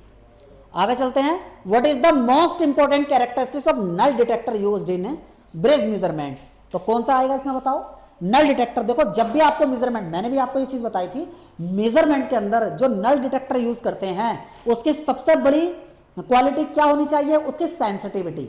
बेटा जो डिटेक्टर यूज करते हैं हाईली सेंसिटिव होना चाहिए, उसकी ये प्रॉपर्टी है। लेकिन अगर आपसे बोला जाए कि ब्रिज मेजरमेंट में क्या क्या इंपॉर्टेंट चीजें हैं, तो आपको दो आंसर होंगे वहां पे, क्या, sensitivity of detector and accuracy of the bridge component. Okay, ध्यान रखना इस चीज को। तो फिलहाल नल डिटेक्टर के बारे में बोला तो एक ही चीज बेटा सेंसिटिविटी, तो थर्ड किसमें है, ओनली ए, तो इसका आंसर क्या हो जाएगा, हालांकि नहीं लिखा इन्होंने, चलो हम लिख देते हैं, इसका आंसर आ जाएगा ए। आगे देखो, इन डी सोटी ब्रिज, देखो याद करो वो दिन जब मैंने आपको सेशन लिया था और मैंने ये भी बताया था, एक बच्चे ने क्लास में पूछा था मुझसे, जो बच्चे यहाँ कनेक्टेड है वो बता सकते हैं, मुझसे पूछा था एक लड़की ने पूछा था कि सर ये बताइए क्या सर्किट याद करना जरूरी है ब्रिजेस का, तो मैंने उसे 2 मिनट में एक्सप्लेन किया था, क्या कि बेटा आपको ये याद रखना है कि कौन सा ब्रिज क्या यूज करता है। डीसोटी ब्रिज को भी मैंने एक्सप्लेन किया था कि जो लॉसलेस होता है उसकी कैपेसिटेंस मेजर करता है डीसोटी, और लॉसफुल के लिए बेटा शेयरिंग ब्रिज। तो इन्होंने क्या पूछा है, डीसोटी के लिए only if both the capacitor are perfect, मतलब लॉसलेस, तो ए आंसर आ जाएगा। अच्छा, if one of the capacitor is perfect, नहीं बेटा, अच्छा नहीं, इसका आंसर ए होगा यार, इसका आंसर ए होगा, only if both the capacitors are perfect, yes A answer. In a balance 3 phase 200 volt circuit the line current is this, when the power is measured by 2 wattmeter method, one of the wattmeter read 20 kilowatt and other one reads at 0, what will the power factor of the load। देखो यार आपको पता है, मैं बताता हूँ यहाँ पे, जो वाटमीटर की रीडिंग आती है, पहला या दूसरा जो भी है, एक की प्लस एक की माइनस कर लेना, ठीक है, VL IL cos 30 प्लस 5, मैंने मान के चला हूँ पहला आपका प्लस में रीडिंग दे रहा है तो दूसरा माइनस में, W2 equal to VL IL cos 30 minus 5। अब एक वोल्टमीटर की रीडिंग 0 आने के लिए फाई कितना होना चाहिए, आप बोलोगे सर cos 90 0 होता, तो फाई कितना रख दो, 60 रख दो, तो फाई 60 होगा तभी एक वोल्टमीटर की रीडिंग 0 आएगी। तो when phi equal to 60 degree then W10 तो बेटा cos फाई कितना आ जाएगा यहाँ पे, cos phi means power factor, ठीक है, पावर फैक्टर कितना आएगा बेटा, cos 60 कितना होता है 0.5। और भी बहुत तरीके, मैंने यही अच्छा लगा तो मैंने इससे बता दिया आपको, तो 0.5 डी आंसर। अब देखो 67, in an induction type energy meter the steady speed, अच्छा speed attained by the rotating disc is proportional to, बेटा देखो ये क्वेश्चन जो है ना थोड़ा सा अच्छा लेवल का था यार, तो इसका आंसर हो जाएगा, आंसर नहीं दिया, अच्छा तो इसका आंसर हो जाएगा बेटा यहाँ एक्सप्लेनेशन में दे रखा है, तो क्या क्या ऑप्शन है देखो, क्या क्या ऑप्शन में मैं पढ़ता हूँ एक option, proportional to the deflecting torque, बात सही है यार, डिफ्लेक्टिंग टॉर्क के प्रोपोर्शनल होती है, सही बात है। Proportional to the resistance of the path of eddy current, बिल्कुल सही बात। Inversely proportional to the effective radius of the disc from its axis, बिल्कुल सही बात।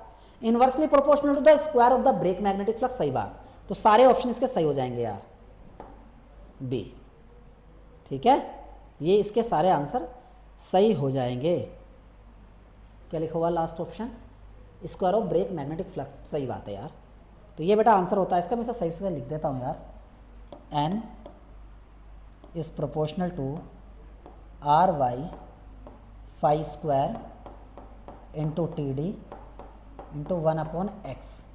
और बेटा किस सिंबल का क्या क्या मतलब है वो आपको अच्छे से नीचे बताया गया है, ठीक है, सारे सिंबल का मतलब भी बताया गया। 68, an electronic voltmeter gives more accurate readings in high resistance circuit as compared to non electronic voltmeter because of high, बेटा देखो ये तो यार नॉर्मल क्वेश्चन है ना, सेंसिटिविटी का फॉर्मूला क्या होता है, ओम पर वोल्ट, ठीक है, इन्हें किलो ओम पर वोल्ट लिख दिया। अगर सेंसिटिविटी ज़्यादा होगी, सेंसिटिविटी ज़्यादा होगी तो बेटा सेंसिटिविटी का एक फॉर्मूला 1/IM भी होता है, तो IM कम होगी, IM कम होगी तो मतलब उसमें लोडिंग इफेक्ट कम होगा, मतलब उसकी एक्यूरेसी अच्छी होगी। तो इसका आंसर क्या हो जाएगा बेटा, C, that is high kilo ohm पर volt rating. A Lissajous pattern, बेटा ये तो आपका लिसाजस पैटर्न पे है यार, हॉरिजॉन्टल ये सब चीज़ है, ठीक है। तो इसका आंसर, अच्छा आंसर दे रखा, चलो मैं कर देता हूँ इसे सोल्व ना। क्या बोल रखा, देखो Lissajous pattern on A oscilloscope has 5 horizontal tangencies है 2 वर्टिकल टेंजेंसीज। चलो तो बेटा देखो, वर्टिकल एक्सिस की फ्रीक्वेंसी अपॉन हॉरिजॉन्टल एक्सिस की फ्रीक्वेंसी अपॉन, अब बेटा एफ वाई के सामने हॉरिजॉन्टल टेंजेंसीज लिखो, तो हॉरिजॉन्टल टेंजेंसीज कितनी है, what is the frequency of vertical input, अच्छा फ्रीक्वेंसी फाइंड करनी है, तो हॉरिजॉन्टल टेंजेंसी 5 अपॉन वर्टिकल कितनी है बेटा 2। तो यहाँ से क्या आ जाएगा, आपको क्या बताना है, what is the frequency of vertical, मतलब एफ वाई बताना है। तो F Y equal to F H into 5/2, और एफ एच कितना गिवन है, ओके एफ एच, अच्छा 1000 रख दो, 1000 तो यहाँ आ जाएगा बेटा तो 200, अच्छा 1000 है, 1000 का आधा कितना हो जाएगा बेटा 500, 5 से 5 का मल्टीप्लाई कर दो तो 2500 ना, 2500 हर्ट्ज। तो आंसर इज ए, इसमें नहीं दे रखा, चलो मैं लिख देता हूँ ए आंसर, ठीक है। आगे बेटा देखो, लिस्ट दे रखी है यार दो, बेटा ये मैचिंग टाइप क्वेश्चन काफ़ी आए हैं, देखो एक ही क्वेश्चन से हो जाएगा। स्ट्रेस मेजरमेंट बेटा जो आपका रेजिस्टेंस, जो आपका स्ट्रेन गेज होता है, तो यहाँ से देखो रेजिस्टेंस स्ट्रेन गेज, तो Z जुड़ेगा 4 से, तो Z कहाँ, Z 4 से 2 जगह है बेटा, एक तो पहले में एक तीसरे में। चलो आगे चलते हैं, टेम्परेचर ले लेते हैं पहले, टेम्परेचर थर्मिस्टर तो जुड़ेगा, X जुड़ेगा आपका 1 से, X जुड़ेगा 1 से, तो X 1 से एक ही जगह है बेटा आपका ए आंसर। बाकी से भी कर सकते थे, जैसे आपने यहाँ जो आपका बेटा यहाँ प्रेशर है, तो प्रेशर में क्या आएगा बेटा आपका पीजो इलेक्ट्रिक क्रिस्टल है ना, जो आपने पढ़ा भी होगा, जो पीजो इलेक्ट्रिक क्रिस्टल में वीओ आता है वो पीजीटी आता है ना, ये आपने पढ़ा होगा फॉर्मूला यार, ठीक है, बहुत फेमस फॉर्मूला है, ठीक है, अपना किसमें पीजो इलेक्ट्रिक ट्रांसड्यूसर में। बाकी तो यार बहुत बातें हैं इसके अंदर, ठीक है, जब आपको अगर डिटेल में अगर पढ़ाया जाएगा तो उसमें अंदर बात की गई होगी आप लोगों को जब पढ़ाया गया था, ठीक है। आगे बेटा कोई भी अगर ऐसी चीज़ होगी जो आपको लग रहा है कि ये कमी रही है हमारी, या आगे चल के हम और अच्छे से करेंगे, फिलहाल मुझे तो नहीं लग रहा यार कि कोई कमी रही है, क्योंकि देखो यार 100% कोई नहीं करता है, किसी भी पेपर का कट ऑफ 100% नहीं जाता है यार। और बेटा काफ़ी बच्चों के मुझे मैसेज आए हैं जिनके लगभग 80+ स्कोर आ रहा है, काफ़ी बच्चे हैं इस बैच में, मैं नाम नहीं ले रहा हूँ यहाँ पे, सब जानते हैं यार, और जो बच्चे इस लेक्चर को देख रहे होंगे वो भी ये ऑब्जर्व कर रहे होंगे कि हाँ हमने सर को मैसेज किया है। तो बेटा 85 वाले बच्चे भी हैं, ठीक है, तो बेटा उतना ज़्यादा कट ऑफ क्या ही उम्मीद करेगा कोई, ठीक है, 85 90 के आसपास नंबर लाना यार बड़ी बात है यार, ठीक है, और एक्यूरेसी के साथ, ठीक है। फिलहाल इससे ज़्यादा कट ऑफ यार जनरल का क्या ही जाएगा यार, 85 के से ऊपर नहीं जाएगा जनरल का कट ऑफ, अगर नहीं जाता मतलब ये बोलना ज़्यादा अच्छा रहेगा, ओके। और यार देखो यही पेपर सोल्व कराते टाइम ना मैं भी और ज़्यादा एनर्जेटिक रहता यार, जब मुझे ये रहता कि आप लोगों का पेपर ऐसा गया है आप करके आए हो, ठीक है, तब मुझे और खुशी होती है यार। लेकिन अभी क्या यार ना अंदर से एक थोड़ा यही है, जैसा आप लोग भी इस सेशन को देखोगे तो बस आप ये एनालिसिस करो कि हाँ आपकी तैयारी किस लेवल की थी, कैसा पेपर आया है, ठीक है, ये करो बेटा, ठीक है। अब देखो यार इसलिए बेटा यार मैंने इंस्टेंटली इसका सोल्यूशन प्रोवाइड नहीं किया था, क्योंकि माइंड सेट होता है यार, टाइम लगता है यार बहुत। जिस बच्चे ने मेहनत की है या जिस बच्चे ने मेहनत से पेपर दिया यार, उसी पे बेटा फोकस था और उसी को लेकर बेटा आगे बढ़ रहा था कि हाँ मेरा सिलेक्शन होना है, तो यार उस बच्चे को दुख होगा यार, ठीक है, मैं मानता हूँ यार, ठीक है। लेकिन यार अब क्या ही किया जा सकता है, आगे मेहनत करो, रुकना नहीं है यहाँ पे, ठीक है। जो आपने मेहनत, बेटा देखो जो मेहनत करता है ना कोई भी इंसान, वो कभी यार ख़राब नहीं जाता, कभी ना कभी वो यूज़ होता ही है और वो आएगा आपके काम, ठीक है। मेरे पास काफ़ी एग्जाम्पल हैं यहाँ, मेरी ही प्रैक्टिकल लाइफ से रिलेटेड है, रियल लाइफ से रिलेटेड, कभी टाइम मिलेगा तो आगे चल के बताऊँगा उस चीज़ को, बट अभी उन चीज़ों का टाइम नहीं है। फिलहाल सेशन वैसे भी हमारा लंबा हो रहा है, आगे चल के काफ़ी हमारी जर्नी रहेगी आप लोगों के साथ, ठीक है। तो उसमें अच्छे से चीज़ों को बताकर चलूँगा मैं कि कैसे क्या करना है, किस तरीके से अटैम्प्ट करना है, बहुत सारी बातें करनी है यार, वो फिलहाल हम देखेंगे उन सेशंस के अंदर, ठीक है। गाइडेंस वगैरह कैसे रखनी है या क्या चीज़ है, या और क्या करना चाहिए हमें, या किस तरीके से और करें जिससे कि ज़्यादा अच्छा परफॉर्म करें, 120 का पेपर आए तो हम 100+ कैसे करें, बेटा सारा अप्रोच लेके चलेंगे, ठीक है, देखेंगे आगे चल के। फिलहाल अभी इधर देखते हैं। तो बेटा यहाँ तक आप लोगों का हो गया है। Hello everyone, as you know कि JKSSB का जो एग्ज़ाम हुआ था, राइट, इलेक्ट्रिकल के क्वेश्चन जो है वो सर ने आपके साथ डिस्कस कर दिए होंगे। तो नेक्स्ट 20 क्वेश्चन जो बेसिकली एनालॉग इलेक्ट्रॉनिक्स से थे एंड साथ में क्या है डिजिटल इलेक्ट्रॉनिक्स से थे, वो मैं आपके साथ यहाँ पर डिस्कस करूँगा। देखिए जो पहला क्वेश्चन था 71 नंबर का, ये डिजिटल इलेक्ट्रॉनिक्स से था। Match the list and choose the correct answer from the code given below. तो उसने आपको बोला कि मैच द लिस्ट, आपने लिस्ट को मैच करना है।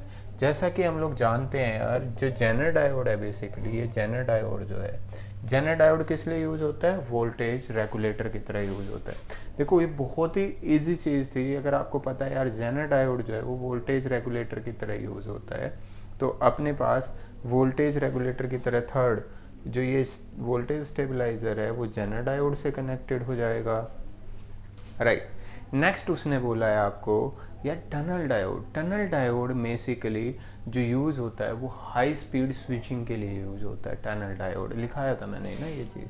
टनल डायोड की जब बात करते हैं तो ये बेसिकली हाई स्पीड स्विचिंग के लिए यूज़ किया जाता है, राइट। एंड जब हम गन डायोड की बात करते हैं तो गन डायोड जो है वो बेसिकली माइक्रोवेव एप्लीकेशंस में यूज़ किया जाता है। गन डायोड कहाँ पे यूज़ किया जाता है? माइक्रोवेव एप्लीकेशन के लिए यूज़ किया, सॉरी यहाँ पाई गई।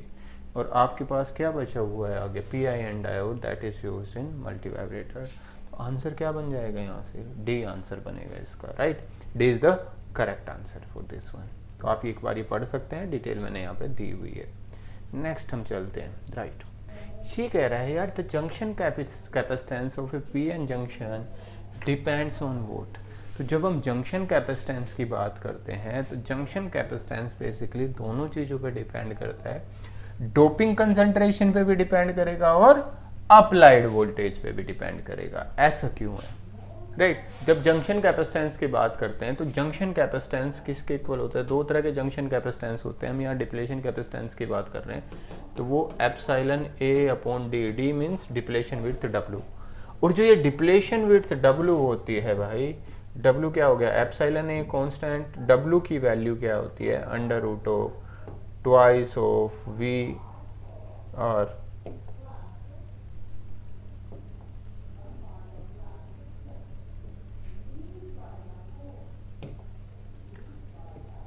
Twice of VR, right, upon Q। Epsilon यहाँ पे भी होता है 1/NA, 1/ND। तो बेसिकली ये जो है वोल्टेज पे भी डिपेंड कर रही है और किस पे? डोपिंग कंसंट्रेशन पे भी डिपेंड करेगी। दोनों साइड की डोपिंग कंसंट्रेशन पे डिपेंड करता है, राइट। तो कैपेसिटेंस जो है वो किस पे डिपेंड करता है? एक तो अप्लाइड वोल्टेज और डोपिंग कंसंट्रेशन पे डिपेंड करता है। एक transistor has, next question, A transistor has current gain 0.99 in common base configuration. Common base configuration के अंदर जो हमारा गेन होता है अल्फ़ा, और जिसकी वैल्यू क्या दी है आपको? 0.99 हमें वैल्यू दी है, ठीक है। The current gain is in common collector configuration. Common collector configuration में हम लोग करंट गेन क्या लेते हैं भाई? गामा लेते हैं, जिसकी वैल्यू होगी 1/1 माइनस अल्फ़ा। तो 1/1 माइनस 0.99, तो ये कितना बन जाएगा? 1/0.01, और जो कितना आ जाएगा भाई? 100। तो जब हम करंट गेन की बात करेंगे कौन सी कॉन्फ़िगरेशन में? कॉमन कलेक्टर कॉन्फ़िगरेशन में, that will B 100 here.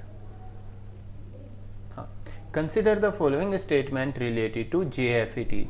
Its operation depends on minority carrier only.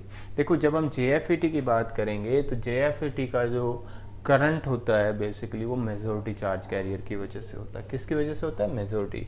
It is less noisy than BJT, it is poor thermal stability, it is relatively immune to the radiation, right. So basically अगर हम बात करें इसके बारे में, right, it is less noisy than BJT, या it is correct. जब हम किसकी बात कर रहे हैं? JFET या MOSFET की बात कर रहे हैं, ये जो है लेस नॉइसी होता है। क्यों होता है लेस नॉइसी? देखो नॉइज़ जो प्रोड्यूस होता है हमारा वो माइनॉरिटी चार्ज कैरियर की वजह से होता है। तो JFET और MOSFET के अंदर जो करंट फ्लो करता है वो मेजॉरिटी चार्ज कैरियर की वजह से, मतलब इलेक्ट्रॉन्स की वजह से जनरली फ्लो करता है, राइट। सो इसीलिए ये जो है लेस नॉइसी होता है देन BJT, ये स्टेटमेंट ठीक है। It has poor thermal stability. देखो अगर हम बात करते हैं JFET या MOSFET की, इनकी स्टेबिलिटी, थर्मल स्टेबिलिटी हाई होती है as compare to transistor. Last क्या कह रहा है, it is relatively immune to the radiation, that is also correct, right. तो आंसर क्या आ जाएगा अपने पास, सी आंसर आ जाएगा यहाँ से। Next, consider the following device: BJT in common base configuration, BJT in common emitter mode, JFET and MOSFET. The correct sequence of device increasing order of input impedance.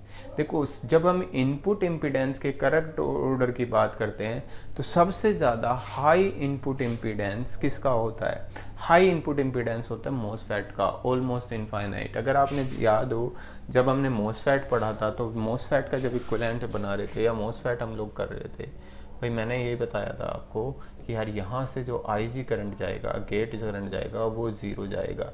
Zero get current का मतलब क्या हुआ कि यार gate current अगर zero है it means इसका input impedance कितना रहा होगा, इनफाइनाइट रहा होगा, राइट। तो MOSFET का इनपुट इम्पीडेंस क्या होता है, हाईएस्ट होता है। JFET का थोड़ा लो होता है, मेगा ओम्स की रिस्पेक्ट में होता है।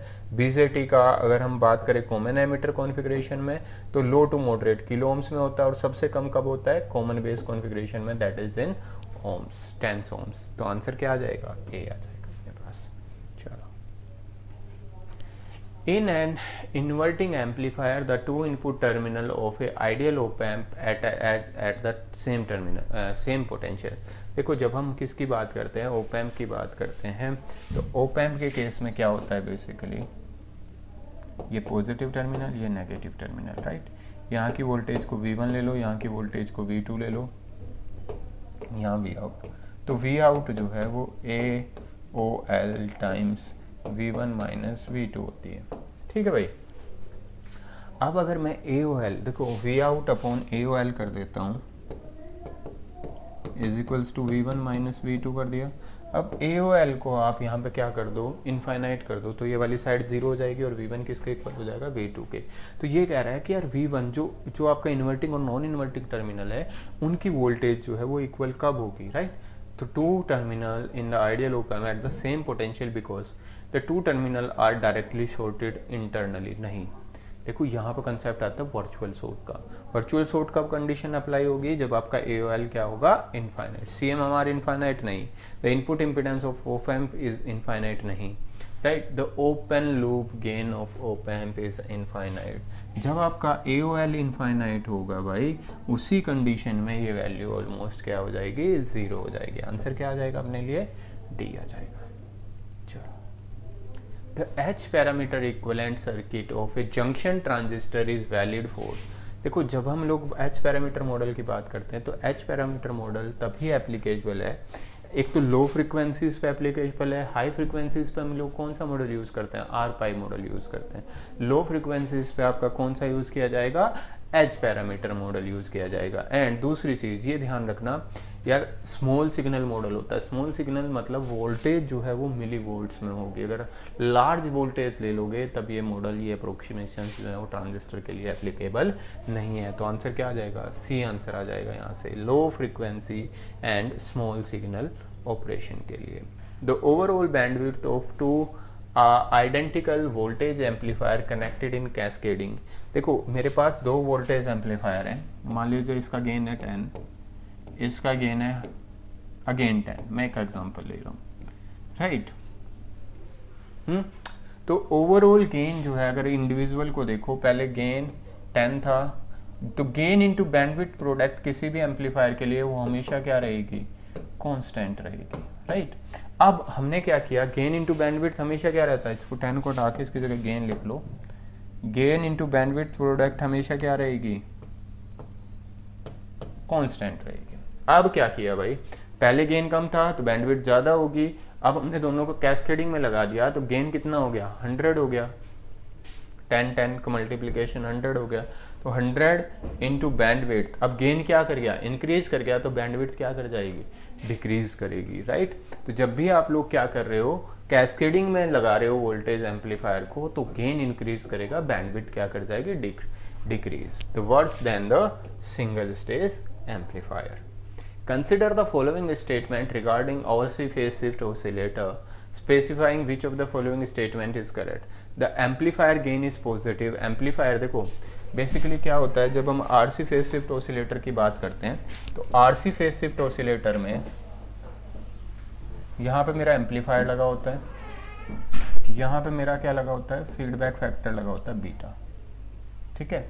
होता क्या है, जब हम आरसी फेज शिफ्ट ऑसिलेटर की बात करते हैं तो 180 डिग्री का फेज शिफ्ट कौन प्रोवाइड करता है, 180 डिग्री का फेज शिफ्ट प्रोवाइड करेगा आपका फीडबैक, राइट। एंड 180 डिग्री का फेज शिफ्ट प्रोवाइड करेगा कौन, दिस एम्पलीफायर, ये एम्पलीफायर। तो ओवरऑल फेज शिफ्ट कितना हो जाएगा, 360 डिग्री हो जाएगा, राइट। तो एम्पलीफायर अगर 180 डिग्री का फेज शिफ्ट प्रोवाइड कर रहा है, इट मीन्स जो एम्पलीफायर का गेन होगा वो कैसा होगा, नेगेटिव होगा। तो नेगेटिव गेन क्या देगा आपको, 180 degree phase shift, right? तो amplifier gain is negative and phase shift introduced by the feedback network is 180 degree। तो फर्स्ट और थर्ड आंसर यहाँ पे करेक्ट है। चलो next, the amplifier without feedback has a gain of 1000। the feedback what is the gain with negative feedback, feedback factor आपको दिया हुआ है, राइट। तो ये आपने पढ़ा होगा भाई कि गेन क्या होता है, A/1 प्लस A बीटा, ये गेन होता है। किसके साथ है ये, जब आप कौन सी फीडबैक यूज कर रहे हो, नेगेटिव फीडबैक यूज कर रहे हो। कंट्रोल में हम लोग पढ़ते हैं वैसे इसको। तो गेन कितना है एम्पलीफायर का, 1000 divided by 1 plus 1000 multiply by beta, beta कितना है 0.001, तो ये 1 बन गया, तो ये कितना आ जाएगा अराउंड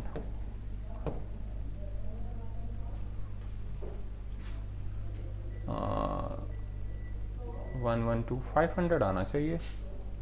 अच्छा ये फीडबैक फैक्टर इज 0.09, ये गलत प्रिंटेड है यहाँ, ये 09 होगा, ठीक है, 0.09 होगा। तो ये हो जाएगा 1000 डिवाइडेड बाई 10, तो कितना आ जाएगा 100। आंसर क्या आ जाएगा 100। ये भी प्रिंटिंग मिस्टेक है, ये 100 होगा ना कि 1000, ठीक है।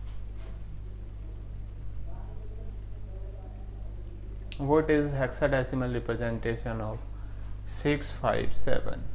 ये ऑक्टल है और ऑक्टल को कहाँ लेके जाना है, हेक्साडेसिमल में। देखो इसको करने के दो तरीके हैं। पहला तरीका जो यहाँ सॉल्यूशन में मैंने किया है, एक दूसरा तरीका भी मैं आपके साथ डिस्कस करूँगा। पहले तरीके में तो मैंने पहले इसको कन्वर्ट कर लिया ऑक्टल से कहाँ पे, डेसिमल में। तो पता ही है ऑक्टल से डेसिमल में डायरेक्टली क्या करो, बेस की पावर से मल्टीप्लाई करते चले जाओ, तो ऑक्टल से कहाँ चला जाएगा, डेसिमल में चला जाएगा। फिर अगर डेसिमल से आपको हेक्साडेसिमल में जाना है तो 16 से क्या करते थे हम लोग, डिवाइड करते थे। वो प्रोसीजर आपको पता ही है। एक तो तरीका वो हो सकता है। दूसरा यार क्या करो, हर एक देखो ये ऑक्टल है, ऑक्टल से अगर मैं बाइनरी चला जाऊँ तो मेरा काम थोड़ा आसान हो जाएगा। 7 के लिए 3 बिट का बाइनरी कोड लिखो, क्या लिखा जाएगा 1111, फिर 5 के लिए लिखो 101, फिर 6 के लिए लिखो 110, राइट। अब क्या करना है, हमें किस में जाना है, हेक्साडेसिमल में। तो हेक्साडेसिमल के लिए 4 की क्या करते हैं हम लोग, ग्रुपिंग करते हैं भाई। 4 को उठाओ और 4 बिट्स की क्या कर दो आप, ग्रुपिंग कर दो। अब यहाँ पे लास्ट में मेरे पास 1 बिट बची, तो मैं 3 0 लगा दूंगा यहाँ पे, राइट। अब इसको क्या करो, किस में कन्वर्ट कर दो आप, हेक्साडेसिमल में। देखो 11111 111 है, किसको रिप्रेजेंट करता है भाई, एफ को रिप्रेजेंट करता है। 1010 किसको रिप्रेजेंट करेगा, 10 क्या होता है अपने लिए ए, और ये क्या है 001, ये किसको रिप्रेजेंट करेगा 1 को, तो डायरेक्टली 1AF बन जाएगा। आंसर क्या आ गया अपने लिए, डी आ गया, राइट। तो ये थोड़ा लेंथी वे है, ये थोड़ा इजी वे है। तो क्या करो आप, जब भी आपको ऑक्टल से हेक्साडेसिमल या हेक्साडेसिमल से ऑक्टल जाना है, तो ऑक्टल से हेक्साडेसिमल जाने के लिए पहले आप बाइनरी में चले जाओ, और बाइनरी से आप कहाँ जा सकते हैं, हेक्साडेसिमल में जा सकते हैं 4 की ग्रुपिंग करके। Next, simplify the Boolean expression this. इस बुलियन एक्सप्रेशन को सिंप्लीफाई करना है हमने। तो क्या दिया भाई, x प्लस वाई, नेक्स्ट क्या है x plus y dash x dash plus y. देखो अगर मैं पहले वाले को देखूं ध्यान से, इस वाली थ्योरम को ध्यान से देखूं, तो यहाँ पे आप डायरेक्टली एक थ्योरम लगा सकते हो, आपने पढ़ी भी होगी कि यार मेरे पास क्या है, a plus B and a plus C है। तो भाई क्या करते हैं, डिस्ट्रीब्यूशन थ्योरम लगाते हैं। डिस्ट्रीब्यूशन के बाद मेरे पास a प्लस बी सी बच जाता है, ये थ्योरम आपने पढ़ी होगी। तो मैं पहले दो में यही थ्योरम लगा रहा हूँ। तो मेरे पास क्या होगा, x एक बार आ रहा है तो x एज इट इज आ जाएगा, plus y into y dash. Last वाली टर्म अभी अपने पास x dash plus y as it is रहेगी। y इंटू वाई डैश क्या हो जाएगा, 0 हो जाएगा। तो ये तो मेरे पास बच गया x, और ये क्या हो गया, x dash plus y. x into x dash 0 हो गया, x इंटू वाई बच गया, तो क्या आ गया अपने लिए एक्स वाई। तो फाइनल आंसर क्या होगा, डायरेक्टली एक्स वाई के इक्वल होगा। क्या आंसर आएगा, सी। एक combinational circuit can be built using, देखो जब हम कॉम्बिनेशनल सर्किट की बात करते हैं, कॉम्बिनेशनल सर्किट वो सर्किट होता है जो आपके बेसिक गेट्स की हेल्प से इंप्लीमेंट किया जा सके। तो combinational circuit generally NAND gate, right, और नॉर गेट की हेल्प से इंप्लीमेंट किया जाएगा। मल्टीप्लेक्सर एक कॉम्बिनेशनल सर्किट का एग्जांपल है, राइट। इसके अंदर क्या लगे होते हैं, AND gate, OR gate, NOT gate, like that. तो हम क्या कह सकते हैं यार, कॉम्बिनेशनल सर्किट वो सर्किट होगा जो नैंड और नॉर गेट, क्योंकि दो ही ऑप्शन दिए हैं जो नैंड और नॉर गेट की हेल्प से इम्प्लीमेंटेशन किया जा सकता है। आंसर क्या आ जाएगा इसका, ए आ जाएगा। Next, decimal equivalent of A hexadecimal number. इस हेक्साडेसिमल नंबर को किस में कन्वर्ट करना है, डेसिमल में। तो डायरेक्टली आप 16 की पावर से फर्स्ट f 16 की पावर 0 से मल्टीप्लाई होगा, 16 की पावर 1 से 0 मल्टीप्लाई होगा, 16 की पावर 2 से a मल्टीप्लाई होगा, 2 से क्या मल्टीप्लाई होगा, 16 की पावर 3। a 10 होता है, f क्या होता है 15। ये वैल्यूज पुट करेंगे, ऐड करेंगे, तो व्हाट विल बी गॉट, इसने किया नहीं कंप्लीट मैंने, हाँ इसको सबको मल्टीप्लाई करेंगे तो आंसर आ जाएगा 10767, राइट। ऐड कर देना इसको। हाँ, 2 logic gate are connected as shown in the figure. यहाँ से भाई फिगर गायब है, ठीक है। 85 नंबर क्वेश्चन है, इसकी फिगर गायब है, वेट करो 1 मिनट।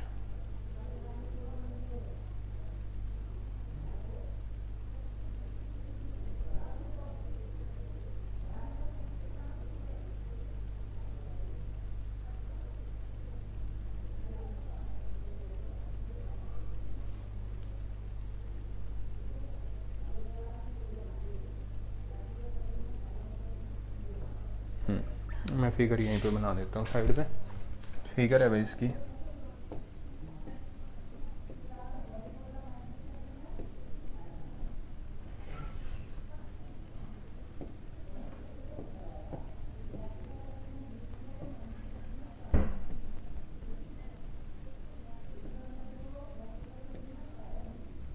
ए बी, यहाँ पे y1 है, यहाँ पे मेरा y2 है। अब इसने क्या बोला भाई, a की वैल्यू मेरे पास 1 है, b की वैल्यू मेरे पास क्या है 0 है। a की वैल्यू 1 है, b की वैल्यू 0 है। तो देखो सबसे पहले आप निचले वाले गेट पाओगे, a यहाँ से 1 आया, b यहाँ से 0 आया। ये कौन सा गेट है, नॉर गेट है। नॉर गेट का आउटपुट क्या होता है, पहले और गेट का आउटपुट निकाल लो। 1 0 का और करेंगे तो 1 आएगा, 1 का अगर आप बाहर कर दोगे तो क्या आएगा 0। तो मुझे y2 मिल गया यार, 0 आ रहा है, राइट, y2 0 आ रहा है। फिर चलेंगे हम लोग y1 की तरफ। अब y1 की तरफ चलेंगे तो ये 0 यहाँ से घूमते हुए यहाँ पहुँचेगा।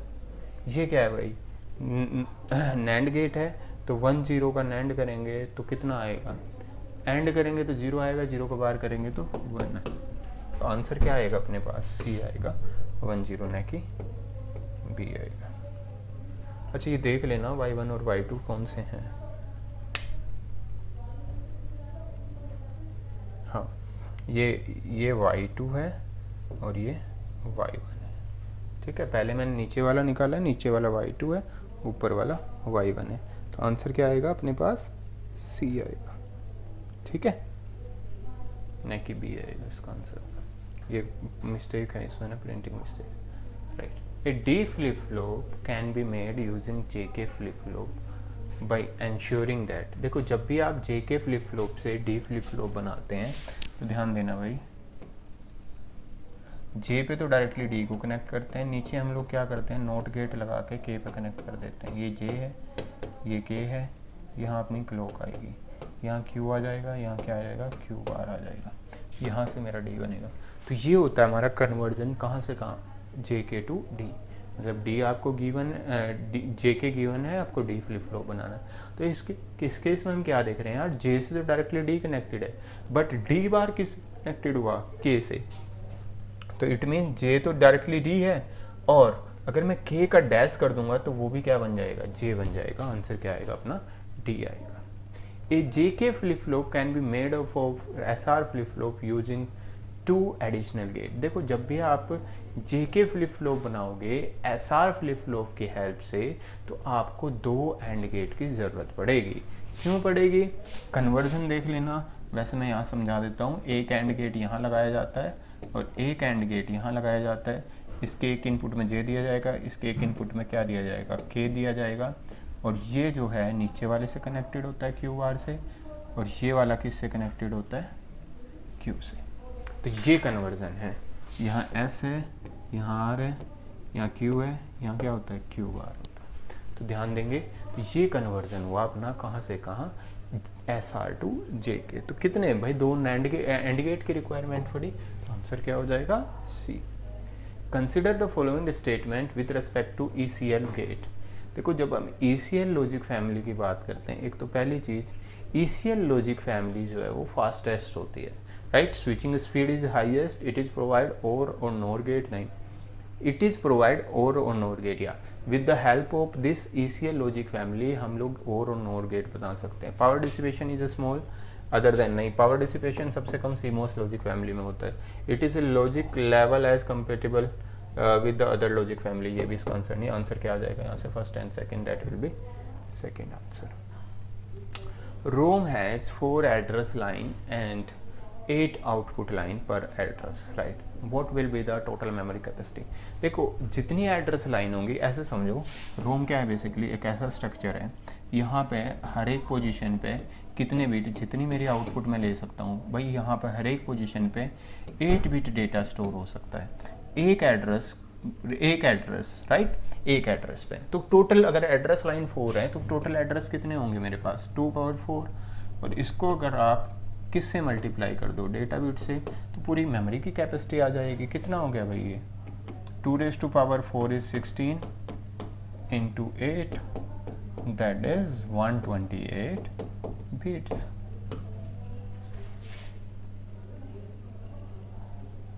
तो ये मेनली 90 क्वेश्चन। हाँ एक और बचा हुआ है, which of the following is a 16 bit register in 8085।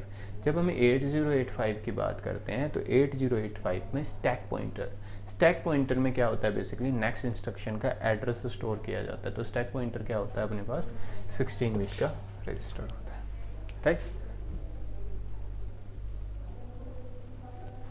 Top of the stack in the memory which is your temporary store of data and return the address during the subroutine code। तो ये basically question थे जो analogue और digital से आए थे, जो मैंने आपके साथ डिस्कस किए हैं।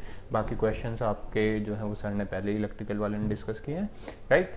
So hopefully this will help you in your other exams. Thank you. चलिए आगे चलते हैं। 91 यहाँ से स्टार्ट होता है आपका पावर इलेक्ट्रॉनिक्स। तो पावर इलेक्ट्रॉनिक्स से अप्रॉक्सीमेटली 8 to 10 क्वेश्चन पूछे गए हैं, देखते हैं किस लेवल के हैं। Which device serves as the solid state equivalent of a thyratron tube, बेटा SCR। आगे इंट्रोडक्टरी क्वेश्चन था, the correct sequence of the given devices in the decreasing order of their speed of the operation. जब मैंने आप लोगों को पढ़ाया था तो ये बताया था आप लोगों को कि स्पीड में मॉसफेट से कोई कंपैरिजन नहीं है। अब इन्होंने डिक्रीजिंग ऑर्डर बोला है, इंक्रीजिंग, डिक्रीजिंग ऑर्डर, तो सबसे ज्यादा स्पीड जिसकी होगी वो पहले आएगा, तो मॉसफेट पहले आएगा यार। तो यहाँ आंसर ए बी में तो मॉसफेट पहले नहीं है, पावर मॉस सी, तो सी आंसर यार, ठीक है। और IGBT फिर उसके बाद में पावर BJT देन SCR की रेटिंग सबसे ज़्यादा होती है बट स्पीड भी बेटा स्लो होती है, याद रखना। रेटिंग वाइज SCR से कोई कंपटीशन नहीं और स्पीड में मॉसफेट से, इसीलिए बेटा SMPS वगैरह के अंदर भी हम क्या यूज़ करते हैं, मॉसफेट।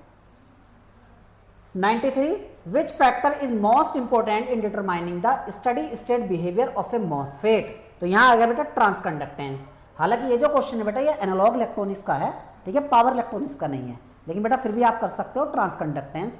बोलोगे सर पहली बार क्वेश्चन पूछा गया, नहीं बेटा, मोस्ट फ्रिक्वेंटली क्वेश्चन ये पूछा जाता है, काफ़ी एग्जाम में आया हुआ है। Which of the following devices is a unipolar device? Unipolar device कौन सी बेटा? मॉसफेट यार। और इनपुट इंपिडेंस किसकी आई? मॉसफेट की। लेकिन फिलहाल 95 पढ़ते हैं। What is the ripple frequency of the output voltage in a 3 phase 50 hertz full converter? तो इसका आंसर हो जाएगा बेटा, अच्छा कितना है? 3 फेज फुल कन्वर्टर। तो बेटा देखो फ्रीक्वेंसी क्या आती है? Number of 6।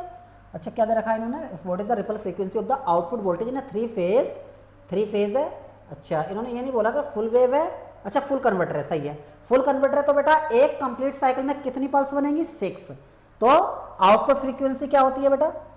इनपुट बोला, अच्छा रिपल फ्रीक्वेंसी इक्वल टू, ठीक है, इक्वल टू बेटा नंबर ऑफ पल्सेस P और इनटू में बेटा supply frequency. Number of pulse कितनी बनेंगी? फुल 3 फेज और फुल वेव है 6 इंटू 50 कितना आंसर आ जाएगा? 300 हर्ट्ज। तो इसका आंसर क्या आ जाएगा बेटा? A answer. अगर मैच द टू लिस्ट, अच्छा तो बेटा इसका आंसर है बेटा यहाँ पे देखो सी आंसर है इसका, ठीक है, मैचिंग टाइप है, कर सकते हो, ठीक है। फ्री व्हीलिंग डायोड का क्या एप्लीकेशन होता है ये क्लास के अंदर आपको पढ़ाया गया है। हाँ बाकी के ऑप्शन यार आप लोगों को नहीं कराए गए थे जो फैक्ट है। Okay, when the firing angle, अभी तक अगर मैं बात करूँ ना कि पावर इलेक्ट्रॉनिक्स में एक क्वेश्चन, ये क्वेश्चन बेटा थोड़ा डिफिकल्टी की तरफ मैं बोल सकता हूँ, एक क्वेश्चन ये वाला, बाकी सब इजी थे यार। अब current when the firing angle of a single phase fully control, single phase है फुल्ली कंट्रोल्ड है, rectifier feeding constant DC current into a load is degree. अच्छा फायरिंग एंगल दे दिया 30 डिग्री। डिस्प्लेसमेंट फैक्टर पूछ लिया है जो कि cos अल्फा होता है फुल वेव रेक्टिफायर के केस में। तो बेटा cos 30 डिग्री कितना हो जाएगा? √3/2, दैट इज √3/2। तो इसका आंसर हो जाएगा बेटा बी, √3/2। ठीक है, सिंपल क्वेश्चन था। अब बेटा ये देखो हाफ वेव रेक्टिफायर है, ठीक है, using ideal diode, input voltage दे दिया आपको 20 sin ωt। तो ये 20 क्या पी इसकी मैक्सिमम वैल्यू हो गई 20 वोल्ट। और बोला गया बेटा एवरेज एंड आरएमएस बताना है, हाफ वेव है तो एवरेज क्या होगा बेटा? Vm/π, आरएमएस क्या होगा? Vm/2। तो 20/2 कितना हो जाएगा? मैं लिख देता हूं यहाँ पे, V एवरेज कितना हो जाएगा इसका? V average equal to Vm/π और Vm कितना बेटा? 20, ठीक है, तो 20/π। और बेटा जो Vrms होता है, Vrms इक्वल टू Vm/2 और Vm कितना? 20/2, दैट इज 10 वोल्ट। तो आंसर इज सी। ठीक है, आगे बढ़ते हैं। बूस्ट बेटा क्लास के अंदर कराया हुआ क्वेश्चन है, तो बूस्ट कन्वर्टर, ठीक है, जो इनपुट वोल्टेज है 5 volt and an average output voltage 15 volt, ठीक है। और आपको ड्यूटी साइकिल पूछा बेटा, input voltage 5 volt, V average है 15। तो बूस्ट रेगुलेटर में बेटा क्या होता है आउटपुट वोल्टेज? देखो यहाँ से मैं सोल्व कर देता हूँ इसे, ये आपको दिख नहीं रहा होगा यार। VO equal to VS/1 - D। हम D लेकर चले थे, यहाँ अल्फा से सॉल्यूशन किया गया है, तो सारी वैल्यू पुट कर दो यार। ये 15 है, ये 5 है, 1 - D। तो यहाँ से सोल्व करके D कितना आ जाएगा? 2/3। ये ड्यूटी साइकिल आ जाएगी यार, ठीक है। What is the shape of the, इसे मैंने क्लास के अंदर ही बताया था, 4 सेशन जो लिए थे उसके अंदर भी ना, कि मतलब एक CSI है यार, करंट सोर्स इन्वर्टर है, और जो लोड है कैपेसिटिव है। तो आपको क्या बताना है?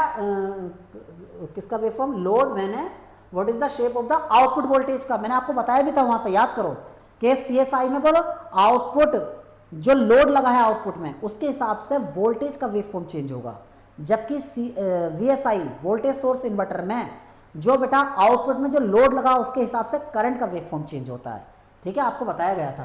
तो ट्राइंगुलर इसका आंसर होगा यार। आगे, in a transformer supplied by a sinusoidal voltage source, what is the primary cause of the harmonic? बेटा सैचुरेशन यार। तो आपका आंसर डी हो जाएगा, ये एनालिसिस दे रखी है आपकी। आगे बेटा द इंडक्टिव रिएक्टेंस, यहां से बेटा आपका देखो कितने क्वेश्चन हो गए आपके? 91 से स्टार्ट थे और लगभग 10 क्वेश्चन के आसपास हो गए बेटा, ठीक है।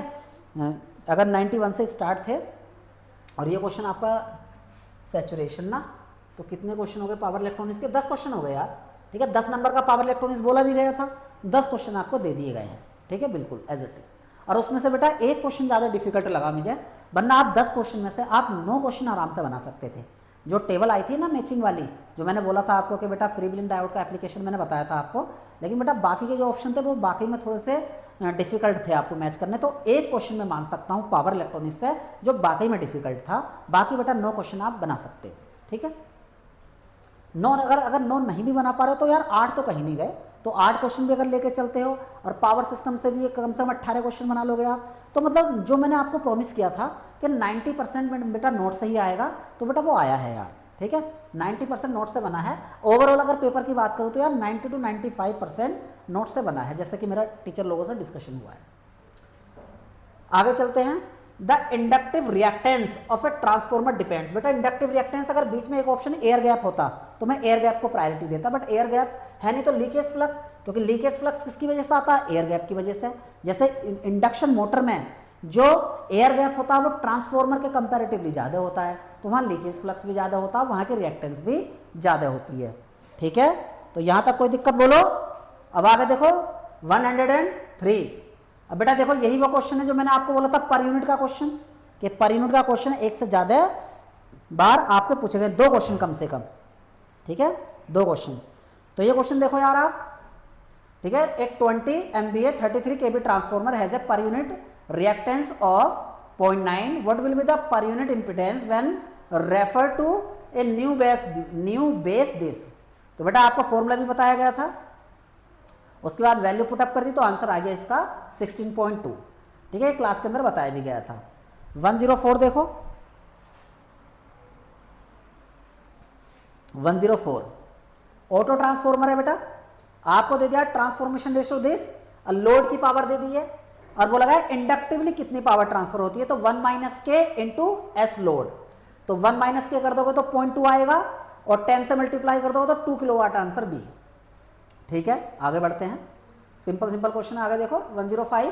Consider the following statement relating to the construction features of large power transformer. पहला, conservator tank is used to maintain the level of oil, सही बात है। Bushing is used to protect transformer insulation against the lightning over voltage. अच्छा, आ गया because relay is an over current relay, गलत बात है, गैस एक्चुएटेड रिले होती है ये। तो अच्छा कौन सा करेक्ट है, तो तीसरा तो होना नहीं चाहिए, इसमें हटा दो, इसमें हटा दो, ठीक है, ये बचे 2 ऑप्शन, तो आपका 1 and 4 silica gel use to absorb moisture, सही बात है यार, 1 and 4 आंसर हो जाएगा आपका। द वोल्टेज रेगुलेशन बेटा जैसे देखो मैंने आपको फॉर्मूला ही बताया था ना, X R per unit cos phi plus minus X per unit sine phi 2 बोला था, यहाँ थीटा बोल दिया, कोई दिक्कत नहीं है। और ये X fraction of load, R per unit, X per unit positive कब लोगे, लैगिंग के लिए। क्या बोला गया बेटा, यहाँ पावर फैक्टर कैसा है, लैगिंग है, तो सारी वैल्यू पुट कर दो यार जो गिवन है, तो वोल्टेज रेगुलेशन कितना आ जाएगा यहाँ पे 4.6%, पॉजिटिव आता है लैगिंग के लिए, ठीक है। यहाँ तक कोई दिक्कत नहीं होनी चाहिए, सिंपल से क्वेश्चंस पूछे गए यार ये मशीन में। तो चलो आगे बढ़ते हैं। The type of DC generator use for welding purpose. तो बेटा डिफरेंशियली कंपाउंड, एक डिफरेंशियली कंपाउंड जो जनरेटर है उसका कोई ऐसा प्रैक्टिकल एप्लीकेशन नहीं है, बस साइंटिफिक पर्पस के लिए कहीं कहीं कुछ एक्सपेरिमेंट वगैरह में से यूज कर लिया जाता है, यही इसके की पॉइंट पूछे जाते हैं, ठीक है। और बेटा क्या है यहाँ पर, लोड बढ़ाने से इसकी स्पीड भी बढ़ती है यार, ये भी इंपॉर्टेंट पॉइंट है। उसके बाद क्या पूछेगा, डिफरेंशियली कंपाउंड जनरेटर मतलब वेल्डिंग में कौन सा यूज करते हैं। अगर ट्रांसफॉर्मर बोला जाता तो बेटा स्टेप, कौन सा ट्रांसफॉर्मर यूज करते हैं, स्टेप डाउन, क्योंकि स्टेप डाउन में करंट ज्यादा होती है और वेल्डिंग के लिए हमें करंट ज्यादा रिक्वायर्ड होती है, ठीक है। आगे देखो क्या बोल रखा है इन्होंने, अच्छा 220 volt DC machine has an armature resistance of 1 ohm, operate at a full load current of this, what is the difference in the induced EMF when the machine function as a motor compared to when it operate as a generator। कोई नहीं यार, generator के case में EG is equal to V induced EMF in case of generator, EG is equal to this, यहाँ गलत है यार, ये यहाँ पे बेटा प्लस आएगा, ठीक है, EG is equal to V plus IA into RA। Motor के केस में बेटा क्या आएगा, V माइनस IA RA। अब बेटा जो वैल्यू गिवन है उन्हें पुट कर दो और वहां से बेटा क्या निकालना, difference in induce EMF generator and motor के केस में, तो Eg माइनस EM, तो 2IARA हो जाएगा बेटा, दोनों को माइनस कर दोगे तो यही आएगा। IARA की वैल्यू पुट कर देना 40 volt. Current drawn by 120 volt DC, 120 volt DC motor with back EMF of 110 volt and armature resistance of 0.6 ओम। तो बेटा देखो मोटर का केस है, कोई सी मशीन नहीं दी गई तो शंट मान लेना, तो E B equal to V minus I R है, सारी वैल्यू पुट कर दो, आई इक्वल टू 25। देख रहे हो ना बेटा, कोई इतना डिफिकल्ट तो नहीं है। अब देखो ये क्वेश्चन है, इसमें मैच करना है। तो देखो DC series motor high starting torque के लिए, अच्छा हाई स्टार्टिंग टॉर्क, तो DC motor, DC series motor, W जुड़ेगा आप सर, डब्ल्यू जुड़ेगा बेटा 2 से, तो इसका आंसर आ जाएगा बी। ठीक है, बाकी ऑप्शन भी मिला सकते हो आप, कोई दिक्कत वाली बात नहीं है। उसके बाद में 111 कैलकुलेट द मैग्नेटिक फ्लक्स। बेटा ये क्लास के अंदर ही कराया था मैंने, जो 4 सेशन लिए थे ना उसी के अंदर। तो सारी वैल्यू देखो, आपको 6 पोल है और आपको जनरेट कितने आर्मेचर कंडक्टर है 240 और 500 वोल्ट है, ओके, और आरपीएम में स्पीड 1000 है, सारी वैल्यू पुट कर दो। जनरेटेड ईएमएफ का फॉर्मूला P5ZN/60 है, वैल्यू पुट कर दो, फाई इक्वल टू बेटा दिस। आगे देखो, in the case of A DC motor maximum mechanical power is developed. ठीक है, ये भी क्लास के अंदर की है। देखो बेटा, अगर मान लो मैक्सिमम पावर के केस में जनरेटर 2 कंडीशन होती है, एक होता है बेटा back EMF equal to V/2 और V इक्वल टू E/2। अब देखो किसमें मोटर का केस है, तो मोटर में तो V ज़्यादा होगा, तो इस केस में V ज़्यादा आ रहा है यार, V equal to 2 times of E। लेकिन उन्होंने बोला E कितना होगा, तो E होगा बेटा half of the terminal voltage. तो कितना होगा, half of the applied voltage या टर्मिनल वोल्टेज, बात एक ही है, सी आंसर। अगर जनरेटर के लिए बोला जाता तो बेटा ये कंडीशन मारता मैं। ठीक है, ये मोटर के लिए है यार, मोटर, और ये किसके लिए है, जनरेटर, जनरेटर। ठीक है, आगे बढ़ते हैं। दोनों लिस्ट बेटा मैच करना है, तो यार ये तो सिंपल क्वेश्चन। देखो डीसी मोटर, स्विनवन test, single phase transformer, Sumpner test, 3 phase induction motor, 3 phase induction motor, इसमें आएगा बेटा block rotor test, salient pole alternator, slip test, जिसमें XD और XQ फाइंड करते हैं। ठीक है, तो मैच कर लेना, बी आंसर हो जाएगा। In a synchronous generator dividing winding rotor is preferable to a conventional winding rotor, तो ए आंसर बेटा बेटर डैम्पिंग। और बेटा देखो ये क्वेश्चन क्लास के अंदर आपको लास्ट में कराया था, नहीं कराया था? देखो XD equal to V max upon I minimum, XQ equal to V minimum upon I maximum, ये फॉर्मूले होते हैं, इसके यहाँ वैल्यू पुट की आंसर आ गए बेटा। तो आंसर कौन सा हो जाएगा इसका, ए।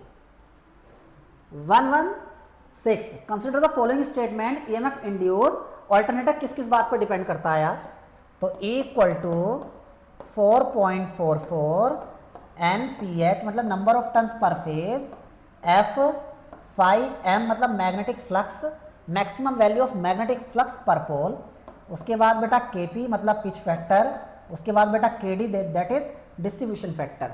तो किस किस बात पर डिपेंड कर रहा है, नंबर ऑफ फ्रीक्वेंसी सही बात है, नंबर ऑफ पोल सही, टन सही बात है, पिच फैक्टर सही बात है, डिस्ट्रीब्यूशन फैक्टर सही बात है, चारों ऑप्शन सही हैं यार।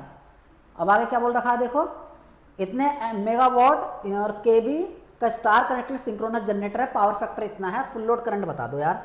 तो बेटा देखो क्या फॉर्मूला लगाओगे, कौन सी पावर गिवन है पहले ये देख लो।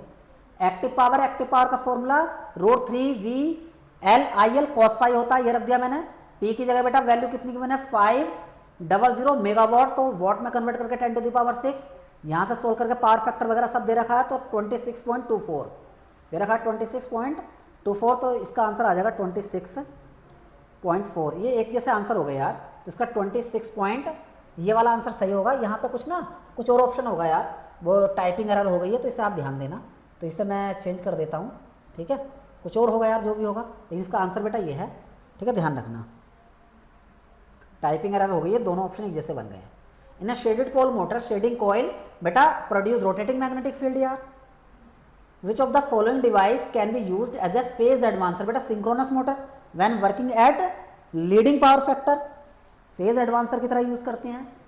आगे बेटा देखो रोटर पावर आउटपुट दे दिया, रोटर पावर का आउटपुट मतलब क्या है बेटा, PM दे दिया आपको, रोटर का कॉपर लॉस पूछ लिया आपसे, मतलब PCU पूछ लिया। बेटा जख्म से मैंने याद भी कराया था 1:1:S, फिर उसके बाद 1-S, तो वही फंडा लगा के बेटा यहाँ हमने PCU फाइंड कर दिया 625 वॉट। तो बेटा ये था आपका पेपर। ठीक है, अब देखो यार इस पेपर से एनालिसिस क्या करनी है आप लोगों को, इस पेपर से आप लोगों को यही एनालिसिस करनी है कि ऐसे कितने % क्वेश्चन थे। अगर बेटा जेन्युइनली अगर मैं आपको रिस्पॉन्ड करूं इस चीज़ का कि आप कितना परसेंट कर सकते थे स्कोर। कम से कम बेटा आप अगर सही से आपने तैयारी की है तो इस वाली रेंज को थोड़ा सा बढ़ा देता हूं,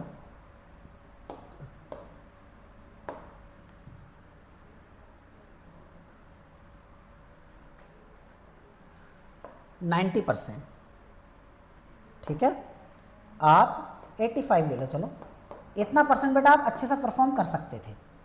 पेपर बेटा अगर आप बोलोगे सर कितना आपका पढ़ाया हुआ आया है, बेटा वो तो देखो जो बच्चे पढ़े हैं वो अपने आप से एनालिसिस कर सकते हैं। यहाँ अगर मैं ज़्यादा बोलूँगा तो आप लोगों को लगेगा कि यार ये पता नहीं क्या चक्कर है, क्या चीज़ है, तो ये चीज़ों को मैं इग्नोर करता हूँ। वो जो बच्चा पढ़ा है वो खुद एनालिसिस कर सकता है कि कितना आप लोगों का बना है, ठीक है। फिलहाल अब आगे क्या करना है वो सुनो यार। आगे बेटा जितना भी आप लोगों को पढ़ाया गया है उसे रिवाइज करो अच्छे से, फिर बेटा जोड़ो एक नई एनर्जी के साथ, ठीक है। हाँ यार देखो ऐसी बात नहीं है कि अब जो भी है कि पेपर बहुत दिनों के बाद होगा, ऐसा कुछ नहीं है। मुझे लग रहा है कि 2 से 3 महीने में यार पेपर हो जाना चाहिए। बाकी तो बेटा अभी मौसम भी ऐसा ही है तो अभी तो कोई डिसीजन नहीं लिया जाएगा, ठीक है। मुझे लगता है कि विदिन ए मंथ आपको अपडेट कर दिया जाएगा, ठीक है, जो मेरा मानना है। फिलहाल ये एक एजम्पशन ही है यार। फिलहाल फिर भी हम तैयारी अपनी नहीं रोक सकते, हमें तैयारी अच्छे से लेकर चलनी है। और जहाँ भी कोई दिक्कत आएगी बेटा मैं आप लोगों के साथ हूँ, पूरा ECP आप लोगों के साथ है, ठीक है। जहाँ भी कोई दिक्कत आएगी आपके साथ, देखो कोई आप कॉल करो, कोई भी बेटा आपको कहीं दिक्कत आ रही है तो ग्रुप में डालो, जैसे भी बेटा अब ग्रुप, ठीक है, जैसे भी आपको सोशल मीडिया दिखाई दे रहे हैं, ठीक है, उनसे थोड़ा सा दूर रहो यार। जैसे चैट GPT वगैरह कुछ बंदे कर रहे हैं यार कि वहाँ से क्वेश्चन वगैरह, बेटा उसमें काफ़ी मिस्टेक थी, जैसे एक सॉल्यूशन मुझे ही भेजा था किसी ने, तो फिलहाल उस पर नहीं जा रहे हम लोग। बट बेटा आप लोग अपनी आगे तैयारी बनाए रखो, ठीक है, और मैं आप लोगों के हमेशा साथ हूँ, ठीक है, on the behalf of ECP, ठीक है, और ECP भी आपके साथ खड़ा है, ठीक है। हमेशा बेटा मेहनत करो, फल आपको जरूर मिलेगा। Okay guys, thank you.